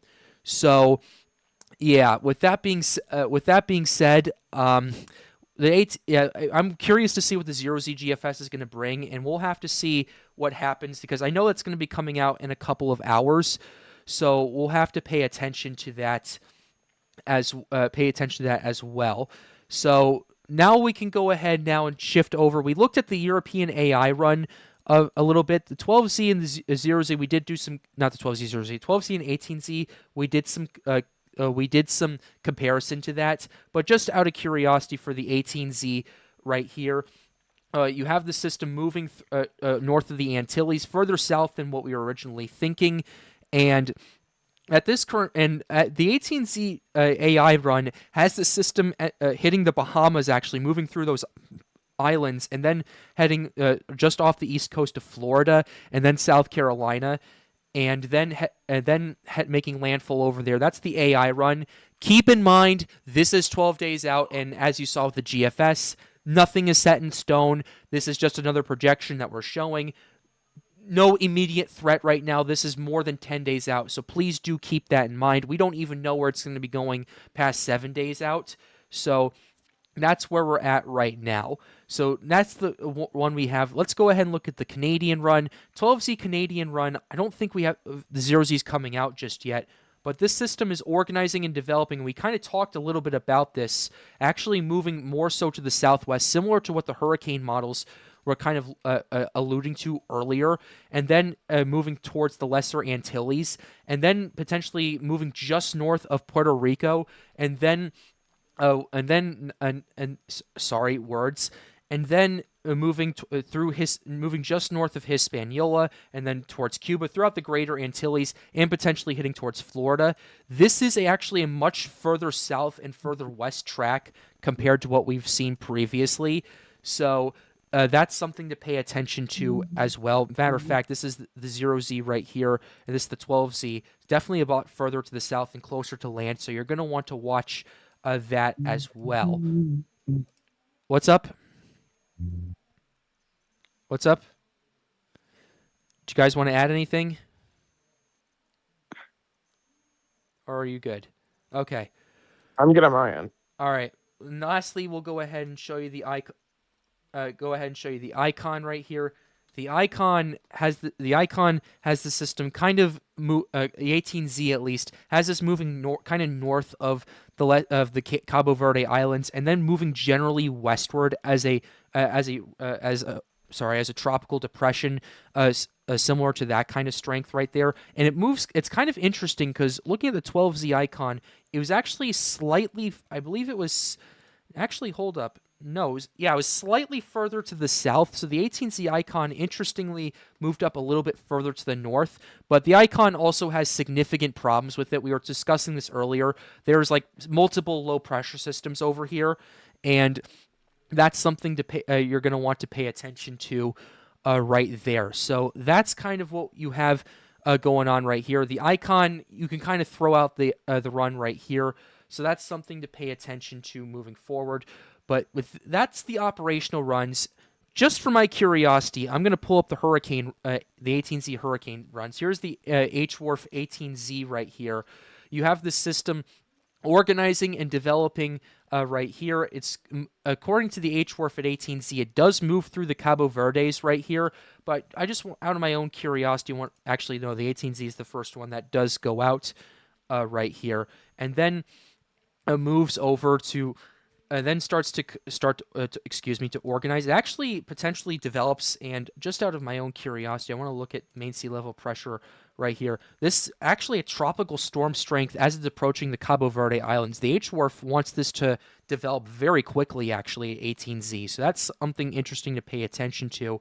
It kind of moves through the region right here, and then starts to strengthen a little bit more. 994, 992 millibar system, relatively broad system as well that you're going to want to pay attention to. This actually kind of, despite the low pressure, remains a below hurricane strength right here, which I do find kind of curious right here until we get to about 120 hours out, where it becomes a Category 1 hurricane, mid-range Cat 1 as a 979 millibar system.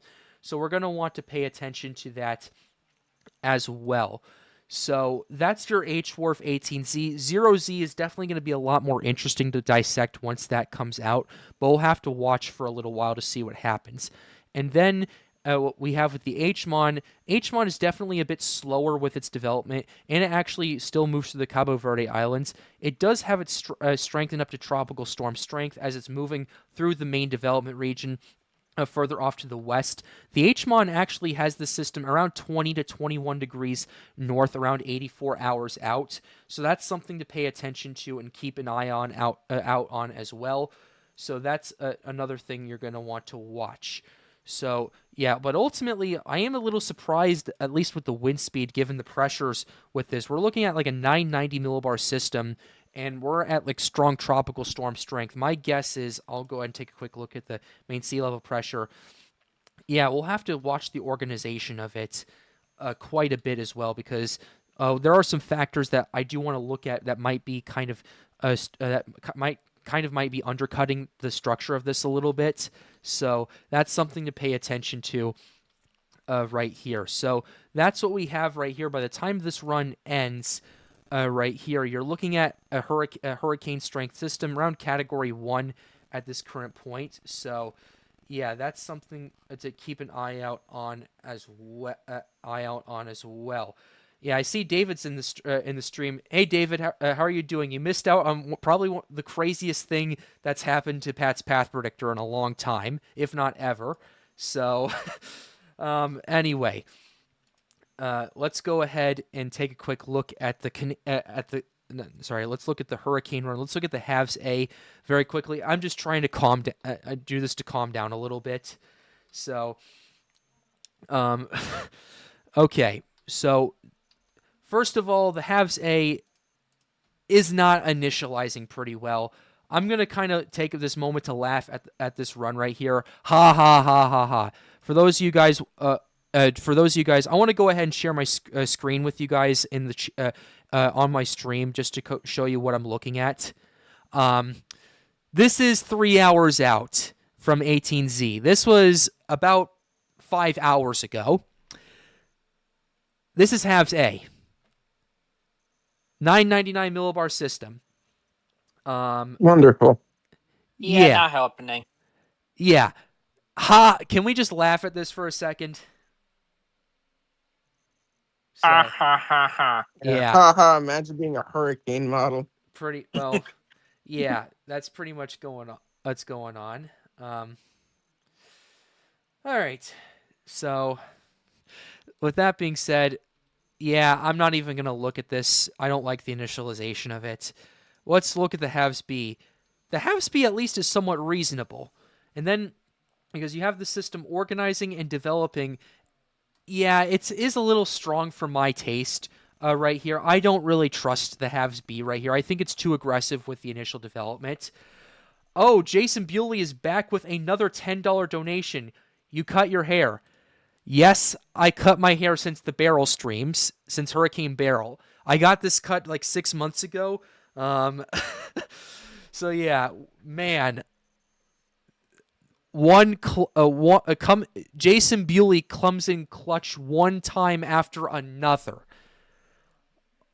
Wow. This is unbelievable right here. For those of you who do not know, my man over here, David, if you're wondering, my man over here, Jason, donated $400 earlier tonight on stream. It was pretty crazy when that happened. And things have been only getting better since. So, yeah, with that being said, let's get back into this, and I'm becoming more focused with this. So, yeah, all right. So then the Havsby starts to move words through the main development region around 19 to 20 degrees to the north, and then it starts strengthening up to hurricane strength. You're going to want to pay attention to this as well. So, yeah, that's kind of your situation that we have. Oh, hold on 1 second. Are we good? Yes, we are okay. Okay. Are we all right? Yeah. Okay. So, yeah. All right. Are we doing okay with... Uh-oh. Uh-oh. All right. Sorry, I'm just checking to make sure the stream's doing all right. Yep, I think we're good. Yeah, we're good. Oh, yeah, we're good. Sorry, it just took a second. All right. Sorry. Okay. We're back, and guys and ladies and gentlemen in the call, this is unbelievable. We have another $50 donation tonight. Crazy. Yeah, from Icy Shot. We all very much appreciate you, Pat, and the entire team. I had to join in. Of course you did. Thank you very much, everyone. You guys have been amazing tonight. You guys have shown great support. But like I said, if you guys would really like to make my night, we need 17 more subscribers to get to 12,700.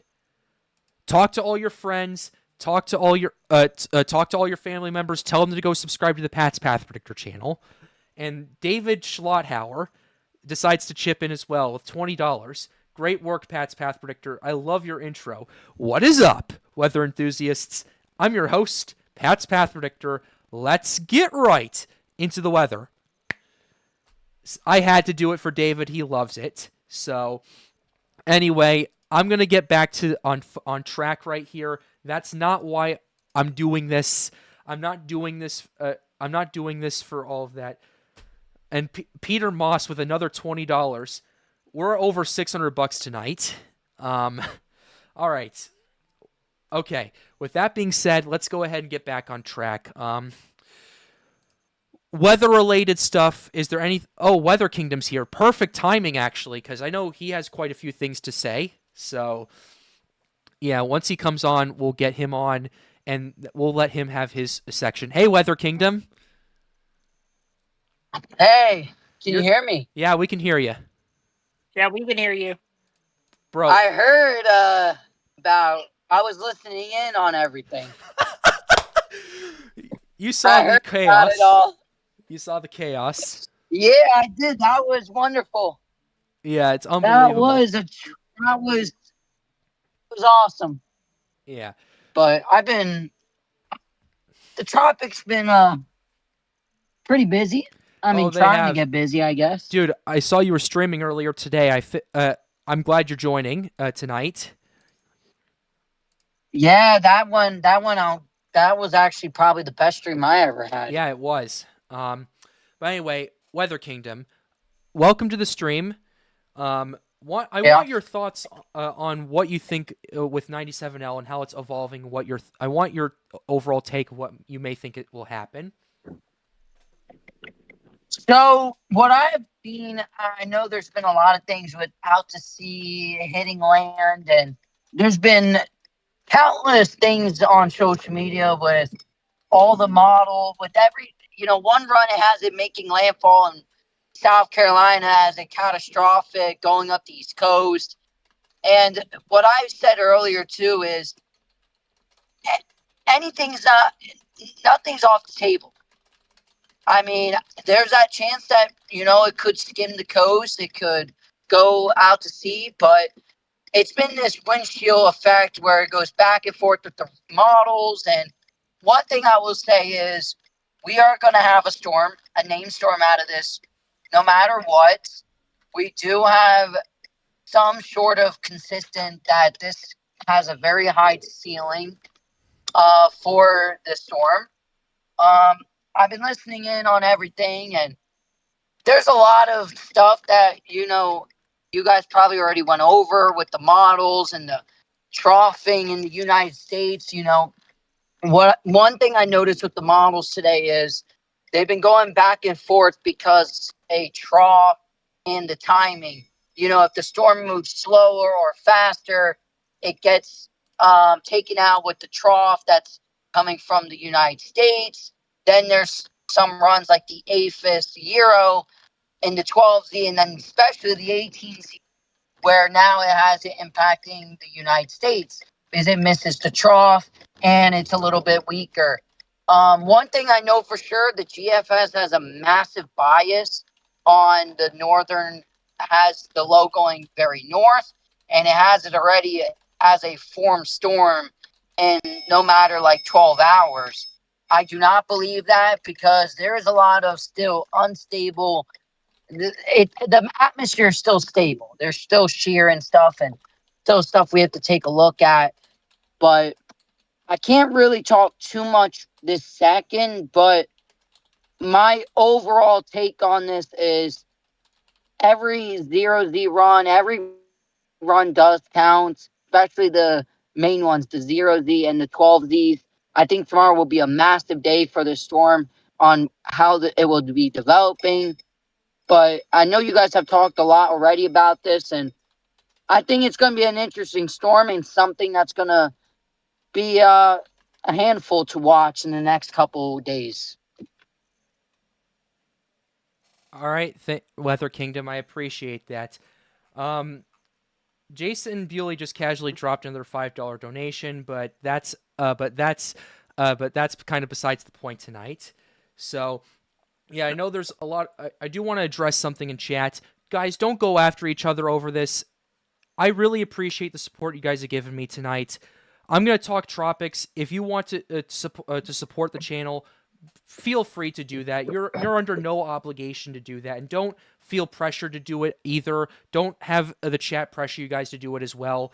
I feel bad if that's going on, but with that being said, we're 10 subs away from 12,700. So if we can hit that, I think that would mean a lot more to me than right now than what you guys are doing right now. I really appreciate that. Let's just all have a nice, fun night, and let's just get into this. But yes, Weather Kingdom. The person talking right now is a good friend of mine, Weather Kingdom. He runs his own YouTube channel. I've been helping him out a little bit. I've been helping him out a little bit with his stuff. He actually has a YouTube channel of his own. Let's go ahead and plug that in the chat. Go subscribe to him. He's really good with the stuff he does, and I've been helping him out with it. So I think he'd appreciate you guys going and subbing over and supporting him. But yeah, I really appreciate it, for sure, to be honest. Yeah. And I love how earlier I had all the support and everything. It meant a lot, even though there was a little lag. But, I'm working on all that for you guys. Yeah. All right. So with that being said, okay. All right. I'm going to be back in just a few minutes. That's right, fine. Pat? For sure. That's fine. All right. Thank you.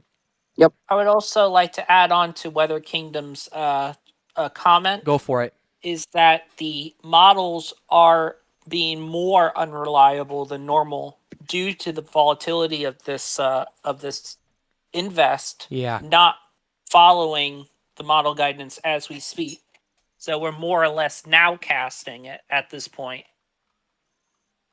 Pretty much. That's all we really can do. Jason Bewley was asking if I saw his question. No, I didn't. Actually, let me see if. No, I haven't seen. I haven't seen it. If you could retype that for me, I would really appreciate that. Otherwise, I'll look through chat just to see where it is.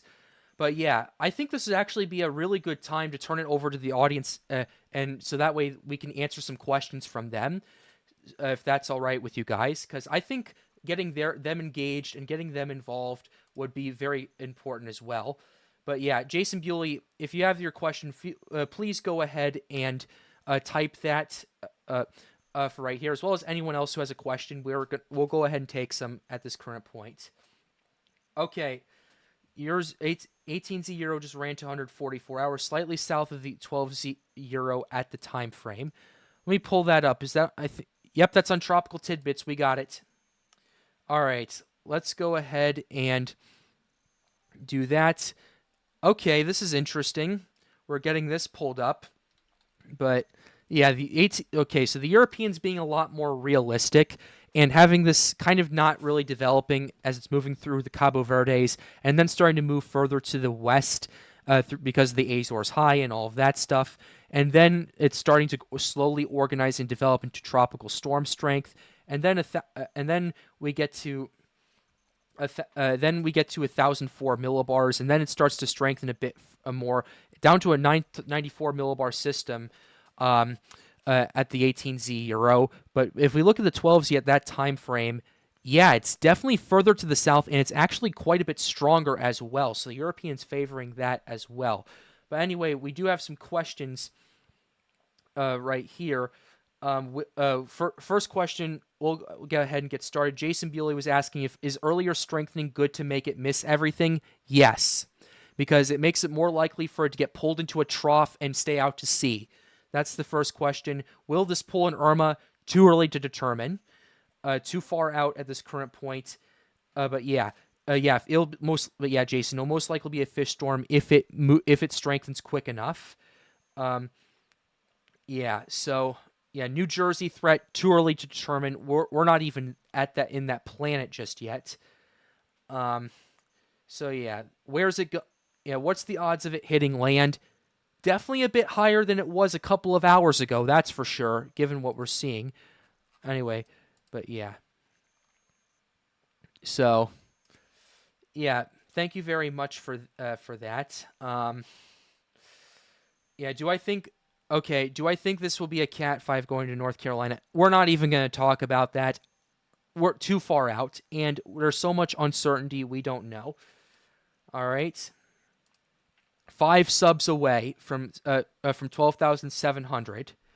What are we thinking for Long Island, New York? Too far out at this current point. Okay. All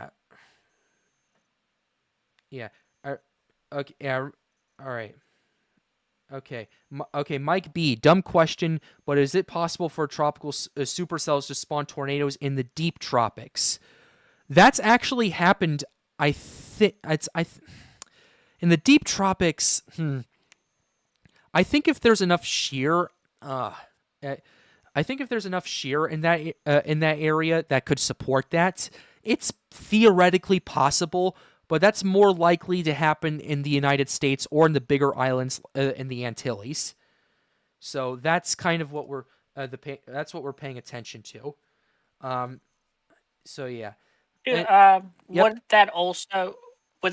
that fall under that tornado outbreak that Milton had in South Florida?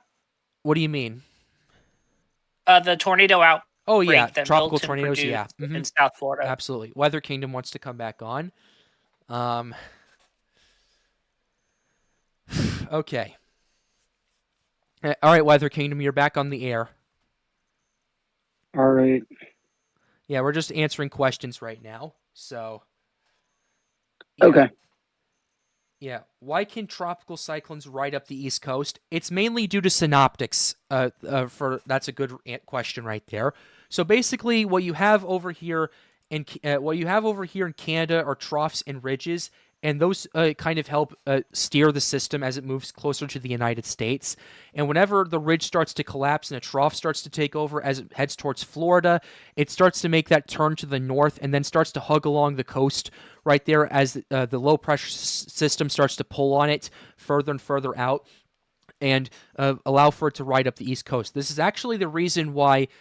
Hey, Charlie, you remember that area of interest that was off the coast of the Carolinas not too long ago? I do. Yeah. Part of the reason it originally, for those of you who do not know, it was actually supposed to make landfall in the Carolinas, But then it ended up starting to move to the northeast because a low pressure system and a trough started to move into the western Atlantic, the northwestern Atlantic, and it started pulling on the tropical wave and moved it away from land and completely changed its trajectory. So that's kind of what happened right there. So that's what we have right here. What's Weather Kingdom channel's name?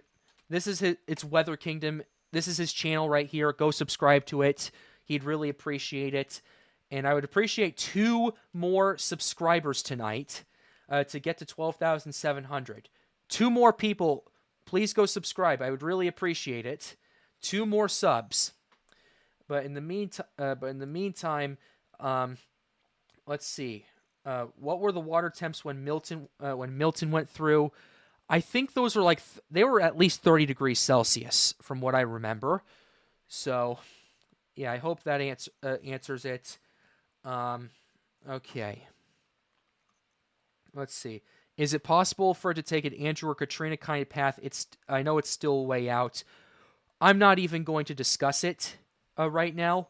We'll have to see what happens. But, yeah. Okay.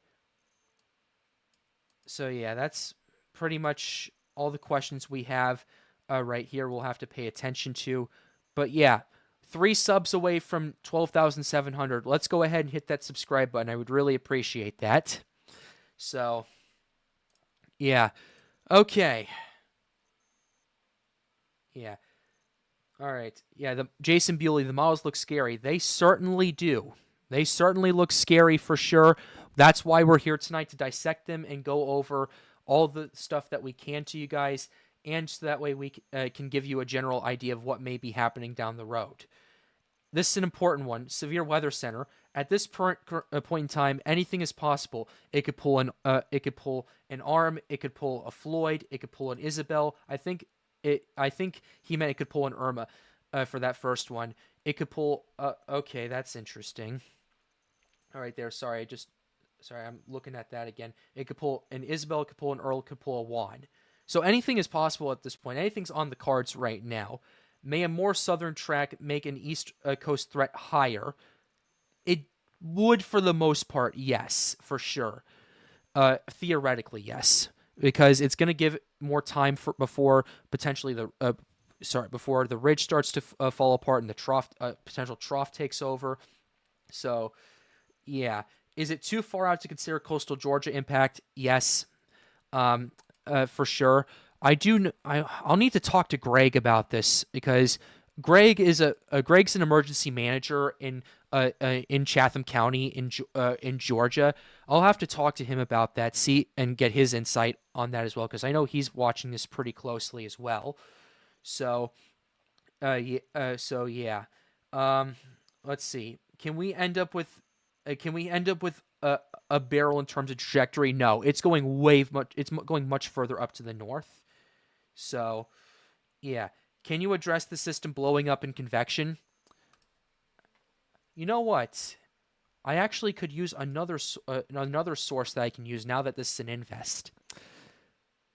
Where is John when you need him? Where is John when you need him? Because I know he would love to be a part of this.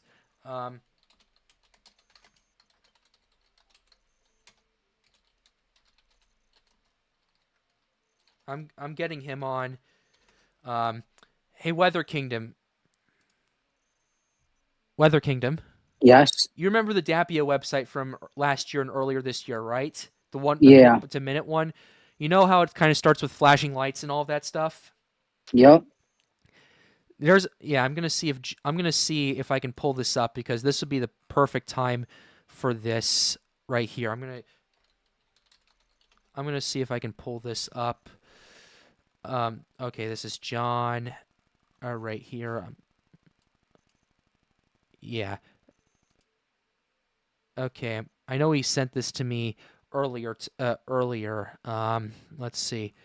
Well, regardless, for those of you who are prone to flashing lights, a seizure warning is warranted. It's going to get a little bright. I will warn you. I'm letting you know now, so that way you can prepare. But with that being said, let's get into it right here. So, all right. You have any questions for me? Not quite, but I do want you to. If you're looking at my stream, I do want you to look at satellite imagery because I want your thoughts on this because some people in chat were asking me about this. My thoughts is, that is a lot of convection, probably the most I've seen off Africa in this season yet, and are we in tells Dmax me on that over Africa right now? We'll have to see. I do. I haven't looked at it enough to see. We might be I getting don't close. think. Oh, we're getting. Oh, it's Or it could be. Dmax is increasing actually. In this part That's right here. Yeah, we're seeing a pretty considerable blow up in convection right here. I'm seeing. You know what too. I think is going to happen? What? I think this could definitely develop in the next 3 days. I do think. You think so? What I've seen on the it depends. It depends how the system does tomorrow. To be honest, but I was looking at the hurricane models, and they already coming pretty aggressive. The GFS, maybe it's on something, but I think GFS is still way too early. But I do think it will be developing in the MDR. But I think it will be a weak tropical storm, and it will struggle to strengthen quick. But I do think we can get a name in the next 3 days or so. Yeah. In the long term, once you get past, the Puerto Rico and Western Antilles, it's all game from there because the waters are ridiculously warm. The OHC, the conditions look like they are in thrivable conditions for a hurricane for now. We'll say hurricane for now because I don't want to push it too far because the models could be overdoing it. For sure. But I do think this will be our first hurricane, but I also think this could be our first major.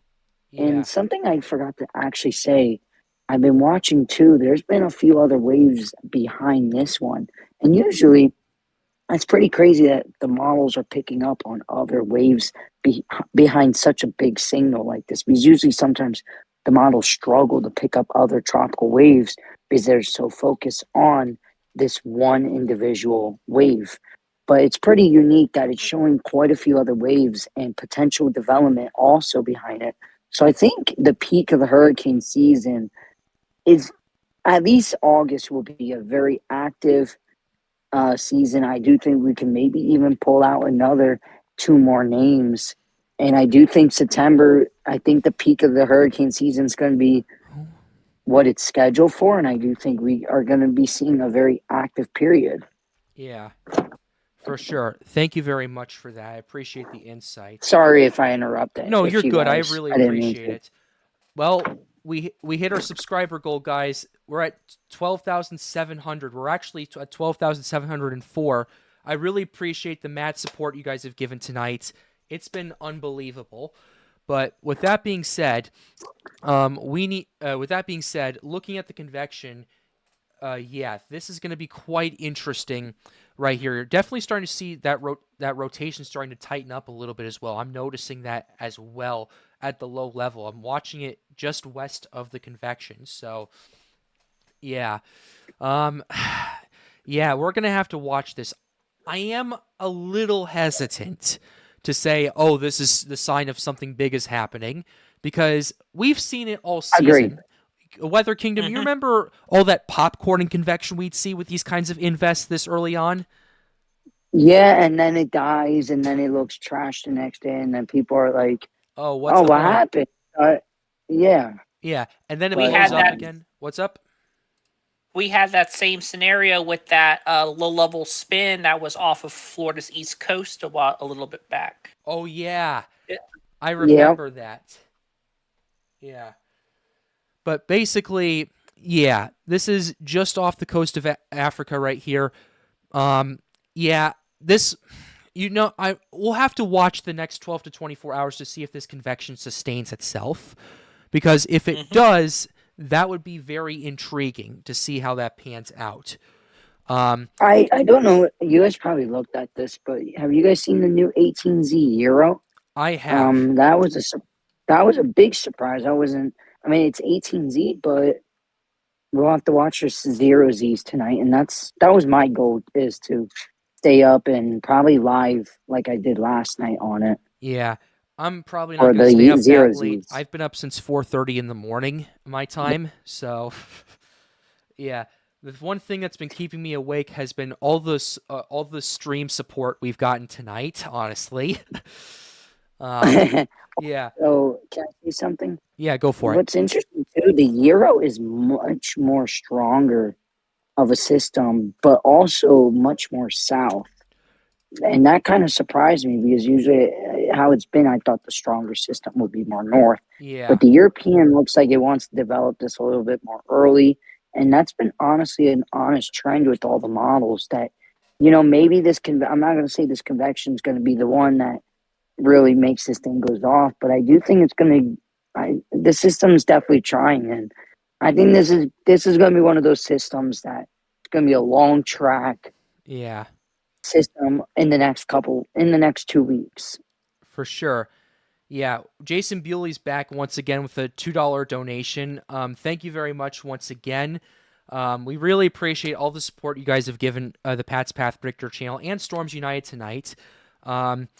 Also, we have a Discord server. If you don't know, we do. I know there's a lot of people in here that are in the holding room. I'm gonna go ahead and get those guys in here. Normally, John's here to do that, but he's doing that. Oh man. Let's take a quick let's do this.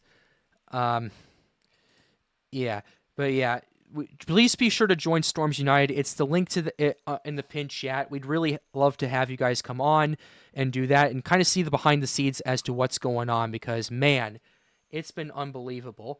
Thank you for everything you guys have given me tonight. But yeah, to your point, Weather Kingdom. Yeah, it's definitely further to the south, and it's definitely a stronger system as well. I'm noticing that too. And what's interesting though is it does develop, but it doesn't really strengthen that much until it gets closer towards the Lesser Antilles, at least in terms of its longitude. It doesn't get to hurricane strength, minimal hurricane strength, until 6 days out, which is pretty interesting. So that's kind of what we have going on with that. So yeah, that's the situation that we have for you with the 18Z. Weather Kingdom, I am also curious to see how the 0Z pans out later tonight. It's currently 9:15 my time. I wonder if we'll start seeing things happen pretty soon. So we'll have to pay attention to that. But man, what a night tonight. Okay, JFB 4K. Okay, Griffin is on the stream. Griffin, you are on the air. Hi, how you doing? I'm doing great. How about you? Good. I sent you a direct message. If you want to read it at your leisure, you don't have to do it now, but it's just asking if maybe you would make a channel for storm chasers to share their streams during storm coverage. A YouTube channel or what? Oh, like a channel here, but like a special channel that's like dedicated to storm chasers, because I'm sure there's a lot of storm chasers in here. Yeah, and who Storm would like to yeah. share their live feeds. Yeah. Yeah. Well, I'll talk to you about that privately. All right. All right. Sounds good. All right, for sure. Anyway, have you been watching the stream? Yes, I have. Unbelievable night. Yeah, you've done very well. I appreciate it. Yeah. People are very excited, I think, about what's going to happen possibly with this system. So everybody's really watching very, I don't want to say anxiously, but expecting, probably something to happen. Yeah, for sure. Yeah. Jason Bewley only lets you donate $500 a day. Yeah, that's YouTube for you right there. You never know. I might be back tomorrow, but we'll see. But anyway, thank you very much Griffin. Would you like to add anything while you're on here to what we're seeing tonight with the tropics? Probably not really. I just want to add maybe one thing to just in general. We've seen a lot of flooding this year And I know a lot of people think about the wind and hurricanes, but That's as a something storm we've chaser, I think highlighted. I'm a little bit more. Yeah. I think I'm a little bit more concerned about flooding, like maybe chasing the flooding instead of going to where the wind is.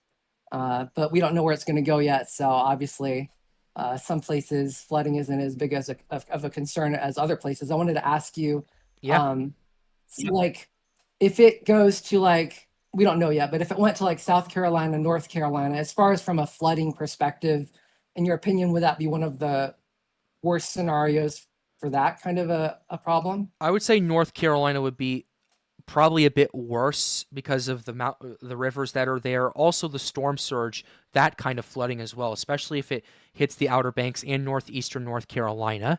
That's my opinion right there. They're going to be bad in their own ways, but I think North Carolina would be a little worse. Okay, cool. Yeah. Yeah. Well, I'm gonna watch all of your live streams, and I'll be deciding on whether I'm gonna go out or not. Obviously, I don't know yet, but thanks for doing this, man. You do a great job. All right, stay safe, man. Remember, turn around, don't drown. Of course. Yeah. All right. You have a nice night. You too. Thank you. All right. Yeah. All right. So that's kind of what we have going on. Yeah, the flood threat is also something that I feel like is kind of not stated enough. So that's something Griffin definitely needed to bring out very quickly. So, yeah. With that being said, man, we've covered a lot on the stream tonight. But yeah, okay. So based on everything I have seen so far, and I'm going to check to see if we have any early returns from modeling. We do not as of yet. Yeah, we'll probably get some soon, but ultimately that's what's happening. Yes. Yep, Michelle Howard. Storm surge is the deadly killer in storms. It's not just the wind and rain that's the killer in storms. It's the storm surge. Absolutely. 1,000%. Yeah, storm surge, that's considerable. That's a considerable threat for sure. Yeah. We'll have to see what happens with how that pans out as the system continues to move further to the west. But yeah. All right. So if you guys have any questions in the chat, feel free to type them. I'd be happy to take your questions. I'd be happy to answer them. So yeah, storm surge is usually worse than winds. Amen. Amen. Absolutely. Yeah. So that's kind of what we have going on right here. Rip currents are also a risk, even from far away. Yeah. Fun story. For those who tracked Tropics back in 2019, all the focus was on Dorian. But who here remembers Hurricane Lorenzo? Anyone? I vaguely remember it. It was the eastmost category. Not really. 5. It was the eastmost category 5 hurricane on record that year. By a long shot. Yeah. And it was so large and it was so powerful that it caused ripped currents from pretty much where it was in the eastern Atlantic all the way to the U.S. coast. Wow. That's actually crazy. That's unbelievable right there. Yep. You guys know what Hurricane Lorenzo. I had to bring that up. That was such a crazy example right there. Yeah, I think a lot of people remember that. I think everyone more so remembers Dorian than Lorenzo because of how bad, just of the craziness around it. But Lorenzo was the other Cat 5 that year. So, yeah, Jason Bewley, I only remember Beryl laughing out loud. Gee, I wonder why. But anyway, yeah. So that's what we but yeah, that's kind of what we have with that. Okay. So everyone okay, I'm looking at live no mic real quickly. I think there's something. Yeah. All right. Okay. Charlie, you've just sent something in live no mic. Would you like to explain on that what you're sending a bit further and what kind of your thoughts of it? Yeah, sure. So what I sent is basically a kind of like a map, and with the current upper level winds, that those motion, those steering current, the steering current, the winds and the wind speed and knots of them. So it has the center. So whatever the latest center fix was, it plotted it, and the wind barbs of where it will be going towards. It looks like the wind pattern that it will be tracking with the motion is supportive of the chances, at least the chances of it passing just south of Cape Verde, the Cape Verde Islands, is getting a bit more likely, because you can see those the more stronger winds, right, they're more west. Yeah. The stronger winds are more west, while the weaker winds are a bit more kind of, north northwest. And the latest trends have been in the middle between that. And so if you kind of blend the weak winds and the stronger winds almost, it looks like just south of the Cape Verde Islands is getting a bit more likely. All right. Thank you very much for that. Yeah, despite what the models are going for, it looks like the real-time data that we have is still supporting this moving further south to the Cabo Verde Islands.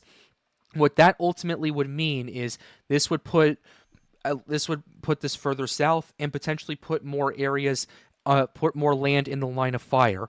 We're definitely going to want to update you guys on that in the next few days, and we'll pay attention to that as well. So, yeah, all right, alrighty. Thank you very much, Charlie. Do we have any questions from the chat? Because I'd be happy to take some right now. Also, join the Storms United Discord server. The link to that is in the pinned chat above. We'd love to have some members. We'd love to have you guys on. So yeah. Well, but yeah. All right. Yeah. Yeah, Lorenzo is a name this year. Yep, they did not retire Lorenzo despite it being a Category 5. This is... Everyone on stream, I want your guys' opinion on this, since, we've mostly covered a lot of stuff. What are your thoughts? Do you think every Cat 5 name should be retired? Like, at the end of the season?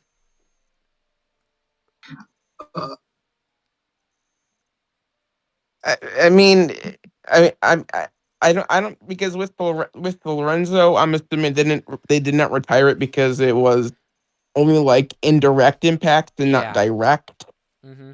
So I think that's fine where it is, to be honest, because it didn't have any catastrophic impacts. I don't think so. Oh, I got an idea. I believe that if a Cat 5 strikes a populated island or landmass, they should retire it.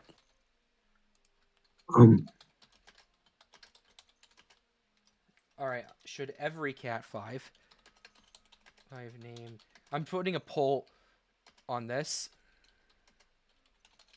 Because if you think about it, even if it's a small island, but for the people living on it, it's everything that they know.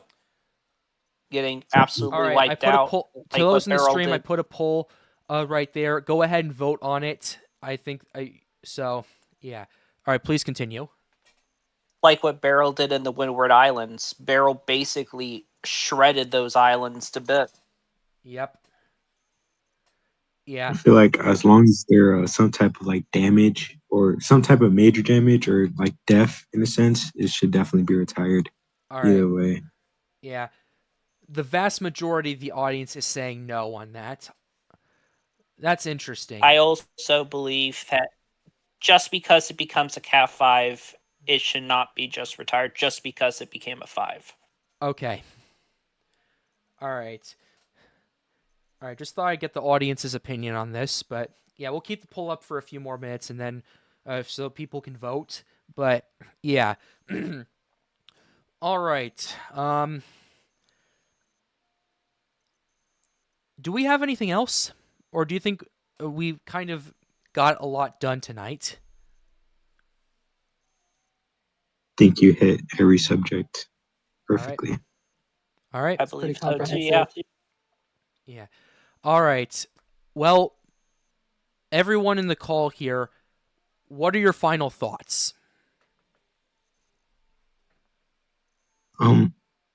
It's going to be an interesting like 24 to 48 hours. Yeah. For sure. I agree. Like it all depends on what it does, if it stays more south and stuff like that. All depends on what it does right now. Like I'm pretty sure they were talking about earlier, if it stays more south, it's gonna have more like kind of heat for the ocean to work with. So there's a lot that could happen in a it's not there's just so much. Like it's hard to tell right now, but it's definitely something to keep an eye on. And just to look at, even if it looks good right now in the sense of convection or anything like that. And if that convection dies, like even if it looks terrible within like tomorrow, that doesn't mean you give up on the storm. Still watch out, still Exactly. watch the models, still continue to look, because you don't want like a storm to appear out of nowhere. Out of nowhere, it just kind of goes from a tropical storm to Cat 2 hurricane. Even if it's a Cat 2 hurricane, it doesn't sound like that's bad, but like they were saying, storm surge flooding is terrible. And the leading cause of death of every hurricane or tropical storms, even tropical depressions, is the flooding and storm surge and stuff like that. So definitely pay attention. Just pay attention. Don't give up. If like this storm doesn't look like it's going to do anything, just continue to watch it. All right. I agree. All right. Mhm. All Yep. right. Delta, go for it. I would also just like to tell the audience that right now, models do best when there is a low level center to latch onto. This invest does not have a defined low level center yet. So your models are going to be more inaccurate at this point than with an established tropical cyclone. Agree. All right. Just Yeah. one question. How long until the hurricane hunters go out and get data from it? A while. So A that would while. be At least a few days. yeah. Yeah. Until it gets closer to the Lesser Antilles. Yeah, that's what I'm thinking. All right. Charlie, go for it. So I definitely agree with everybody, especially Weather Kingdom, that the next like day and 2 days plus is going to be very crucial for this system, mainly because of the track, the intensity, and the messaging. Because I know a lot of people want to know what their impacts are, and truly, we really don't know what your exact impact will be until within 3 days or even more within. But definitely the messaging, especially from the National Hurricane Center, definitely it's going to be crucial what happens next. And also, I agree with the if the convection dies out, a good chance it's gonna reflare again. I emphasize this because I remember last year with Hurricane Beryl, I remember the convection almost completely died out, and then the next day it became an 80-mile-per-hour Category 1 hurricane and caused some pretty bad impacts in Texas. So just because it may temporarily lose some of its structure, it still can, obviously reorganize and cause some pretty bad stuff later on. Yeah, Yeah, agree. for sure. Weather Kingdom, go for it. I pretty much said everything, and right. I think everyone agrees with each other tonight that we have to just wait and watch and see how things look in the morning and the model runs. And tonight's going to be very crucial with the model runs, but I have a feeling that we're going to have a massive westward jog, and I wouldn't be surprised if here we wake up in the morning and it looks like a U.S. impact storm is likely from all the models, but just going to let you know that can happen. But then we have to watch the next couple of days also. That can easily shift back and forth. I think there's going to be a windshield effect. Yeah. I've seen it with storms many times where impacts to the United States, in the beginning it will show a monster hurricane hitting Florida, Georgia, whatever you want to say. But then for one whole entire day, it shows an out to sea liar, and overnight runs and then the all day the next day it'll go right back where it first started. I feel that's been a trend with all the models that when they first show what happens is actually the outcome, and then the model, I mean, that has happened in the past. I don't know if it's going to be with this storm, but negative PNA, looking like that could actually be the case, and that usually helps to bring storms closer to the United States. But honestly, if you guys are new to the South areas, just have all your hurricane prep, regardless of this system too, because we still got a few months of hurricane season. And I do think there will be at least one very bad hurricane that's going to make landfall somewhere in the Caribbean, Gulf of Mexico, or even East Coast. And I think everybody should watch regardless of this system, and because we still have a very long ways to go before hurricane season's over. For sure. Thank you very much, Weather Kingdom. John is on the stream right now. Hello, John. What's up? You missed one hell of a stream. A little bit of everything? A little bit of everything. Yes. John, yeah. So I have a question for you. I have an answer for you. What is it? Do you think it would a good idea to get people engaged with weather would be to join Storms United? Yes. Please join Storms United. Pat or one of the mods will provide a link in the chat. Please join Storms United. Hang out with us. Come join us. Chat with us. Well, if you have any weather questions, we'd be happy to answer them for you.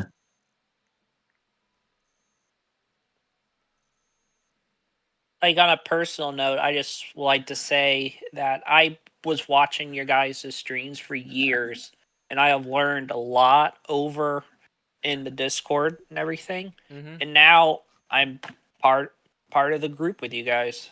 Yes, you So are. I am a case study of success in that one. For sure. Hey, that's why you should join Storms United. Yep. It's the pinned chat right there. I think you guys should join it. John, if anyone comes in, be sure you take a look at the holding room so that way we can get people in, all right? Yeah. All right. Probably won't be right away, but I'll try and keep an eye on it later tonight.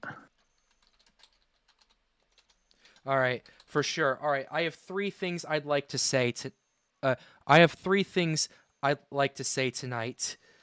For you guys. Hold on, I'm typing something real quickly. All right, number one, not too long ago, I had to acknowledge this. Jason Bewley donated another $2. They would be out of names in response to the Category 5 poll that we had. So thank you very much for that. I'll get to more of that in point number 3. Number 2, over the last, I'd say, hour or so, Weather Kingdom, I want you to take a look at this. We're seeing a massive burst of convection near the center of the rotation right here, actually. Like, are you seeing this? Yes. We're going to want to watch that tonight and see how that pans out, because it could be popcorn and convection, or if it sustains itself, that could be another interesting situation right there. So we need to watch that, and we'll keep a very close eye on that as well. But that's the second thing. The third thing I'd like to talk about tonight is I am eternally going to be grateful for what you guys have done for me tonight. We have gotten over $600 in donations. The previous record was around $200. We tripled the amount we got, the max we got last time, which was on June 28th, 2024, which was when the first Hurricane Barrel stream happened. And at the time, I was a college student going into my senior year, and I was about to start an internship for the National Weather Service. And Pat's Path Predictor has helped me out quite a bit in helping me, pay for my expenses and all of that stuff, as well as pay for my college tuition when I was in school, And I could not be more grateful for the a massive amount of support that you guys have given me given not just me, but all of Storms United tonight. We as a community did this. We came together and we did something very positive for the community. And for that, I want to say thank you very much for the support. And it's very I went into this stream looking to have a really good one, wanting to get people engaged with weather. I was not expecting just how many people wanted to get engaged with weather. And it warms my heart that you guys have been cheering me on since the very beginning. And I've been doing Pat's Path Predictor since 2021. And I can confirm to you tonight that I am not stopping anytime soon. And one last thing I want to say is, in terms of streaming again, I'm trying to figure out whether I want to stream tomorrow and Monday. If I do stream tomorrow, it's going to be later in the night, like starting around 9:30 Eastern Time, 8:30 Central Time. If you guys are down with that, and you guys are cool with that, I'd be more than happy to do it. But You said 9:30 when? 9:30 Eastern Time. Tomorrow night? Tomorrow night. Oh, that works perfect. For you, Weather Kingdom. Yeah, I can do that. Yeah. Yeah. All right. I have work the day after, but I could definitely hit the first half of it. All right. I'd be more than thrilled to do that. But one in the chat if you guys would like to do a late stream tomorrow night. Well, quote unquote late, because some people it's 9:30 and all that stuff. If you guys would like to be here, one in the chat if you'd like to be here tomorrow night. Okay, we're getting a couple responses. All right. Yeah. So we might do that. I'll let you know what I decide to do tomorrow. But we are definitely going to be streaming on Monday. That's what I'm going to do. And we're definitely going to be staying on top of this. And we'll have to see what happens. But with that being said, thank you for everything tonight. It really warms my heart, and oh man, I'm still in disbelief right now. You guys almost made me cry tonight. But I'm gonna go ahead and close it out by saying this. Man, if it wasn't for you guys tuning into every video, tuning into every stream, liking every video, subscribing to to my channel, and doing all of this for me, I wouldn't be here. And I wouldn't be the man I've become now. And I want to say thank you so much for that. You've given me so much hope over the last few years when times got tough, and you've been there for me when times were great. And I cannot say enough thank you for sticking by me. But with that being said, well, not just me, actually, honestly. You stuck by Ethan WX. You stuck by John. You stuck by Brendan. You stuck by the rest of the team at Storms United. You stuck by my Tropical team. Shout out to Alex. Shout out to Charlie. Shout out to all the other people on the Tropical team. Shout out to Weather Kingdom. Shout out to those guys. Because without their work behind the scenes, none of this would be possible. And I cannot thank them enough. And John, thanks for the $5, buddy. I really appreciate it. No problem. Yeah. Let's keep this going. For sure, man. But yeah, if it wasn't for everyone behind the scenes that believes in Storms United like I do, and like Ethan does, none of this would be happening. And not just me and Ethan, everyone here in this call believes in Storms United and what we're doing. And with that, I'm going to get done with the sub story. I know people are getting tired of it, so I'm going to close off right now. With that being said, we're closing out the stream right here tonight. I really hope you enjoyed it. Be sure to like the stream and subscribe to the channel if you are new. The goal, as always, is to get more people engaged with weather. If you'd like to help out, hang out, or ask us questions, please be sure to join the Storms United Discord server. The link to that is in the end screen. And I cannot do this enough without you guys. But with that being said, have a wonderful evening, guys. Stay safe. Good night, everyone. Peace out, everybody. Thank you.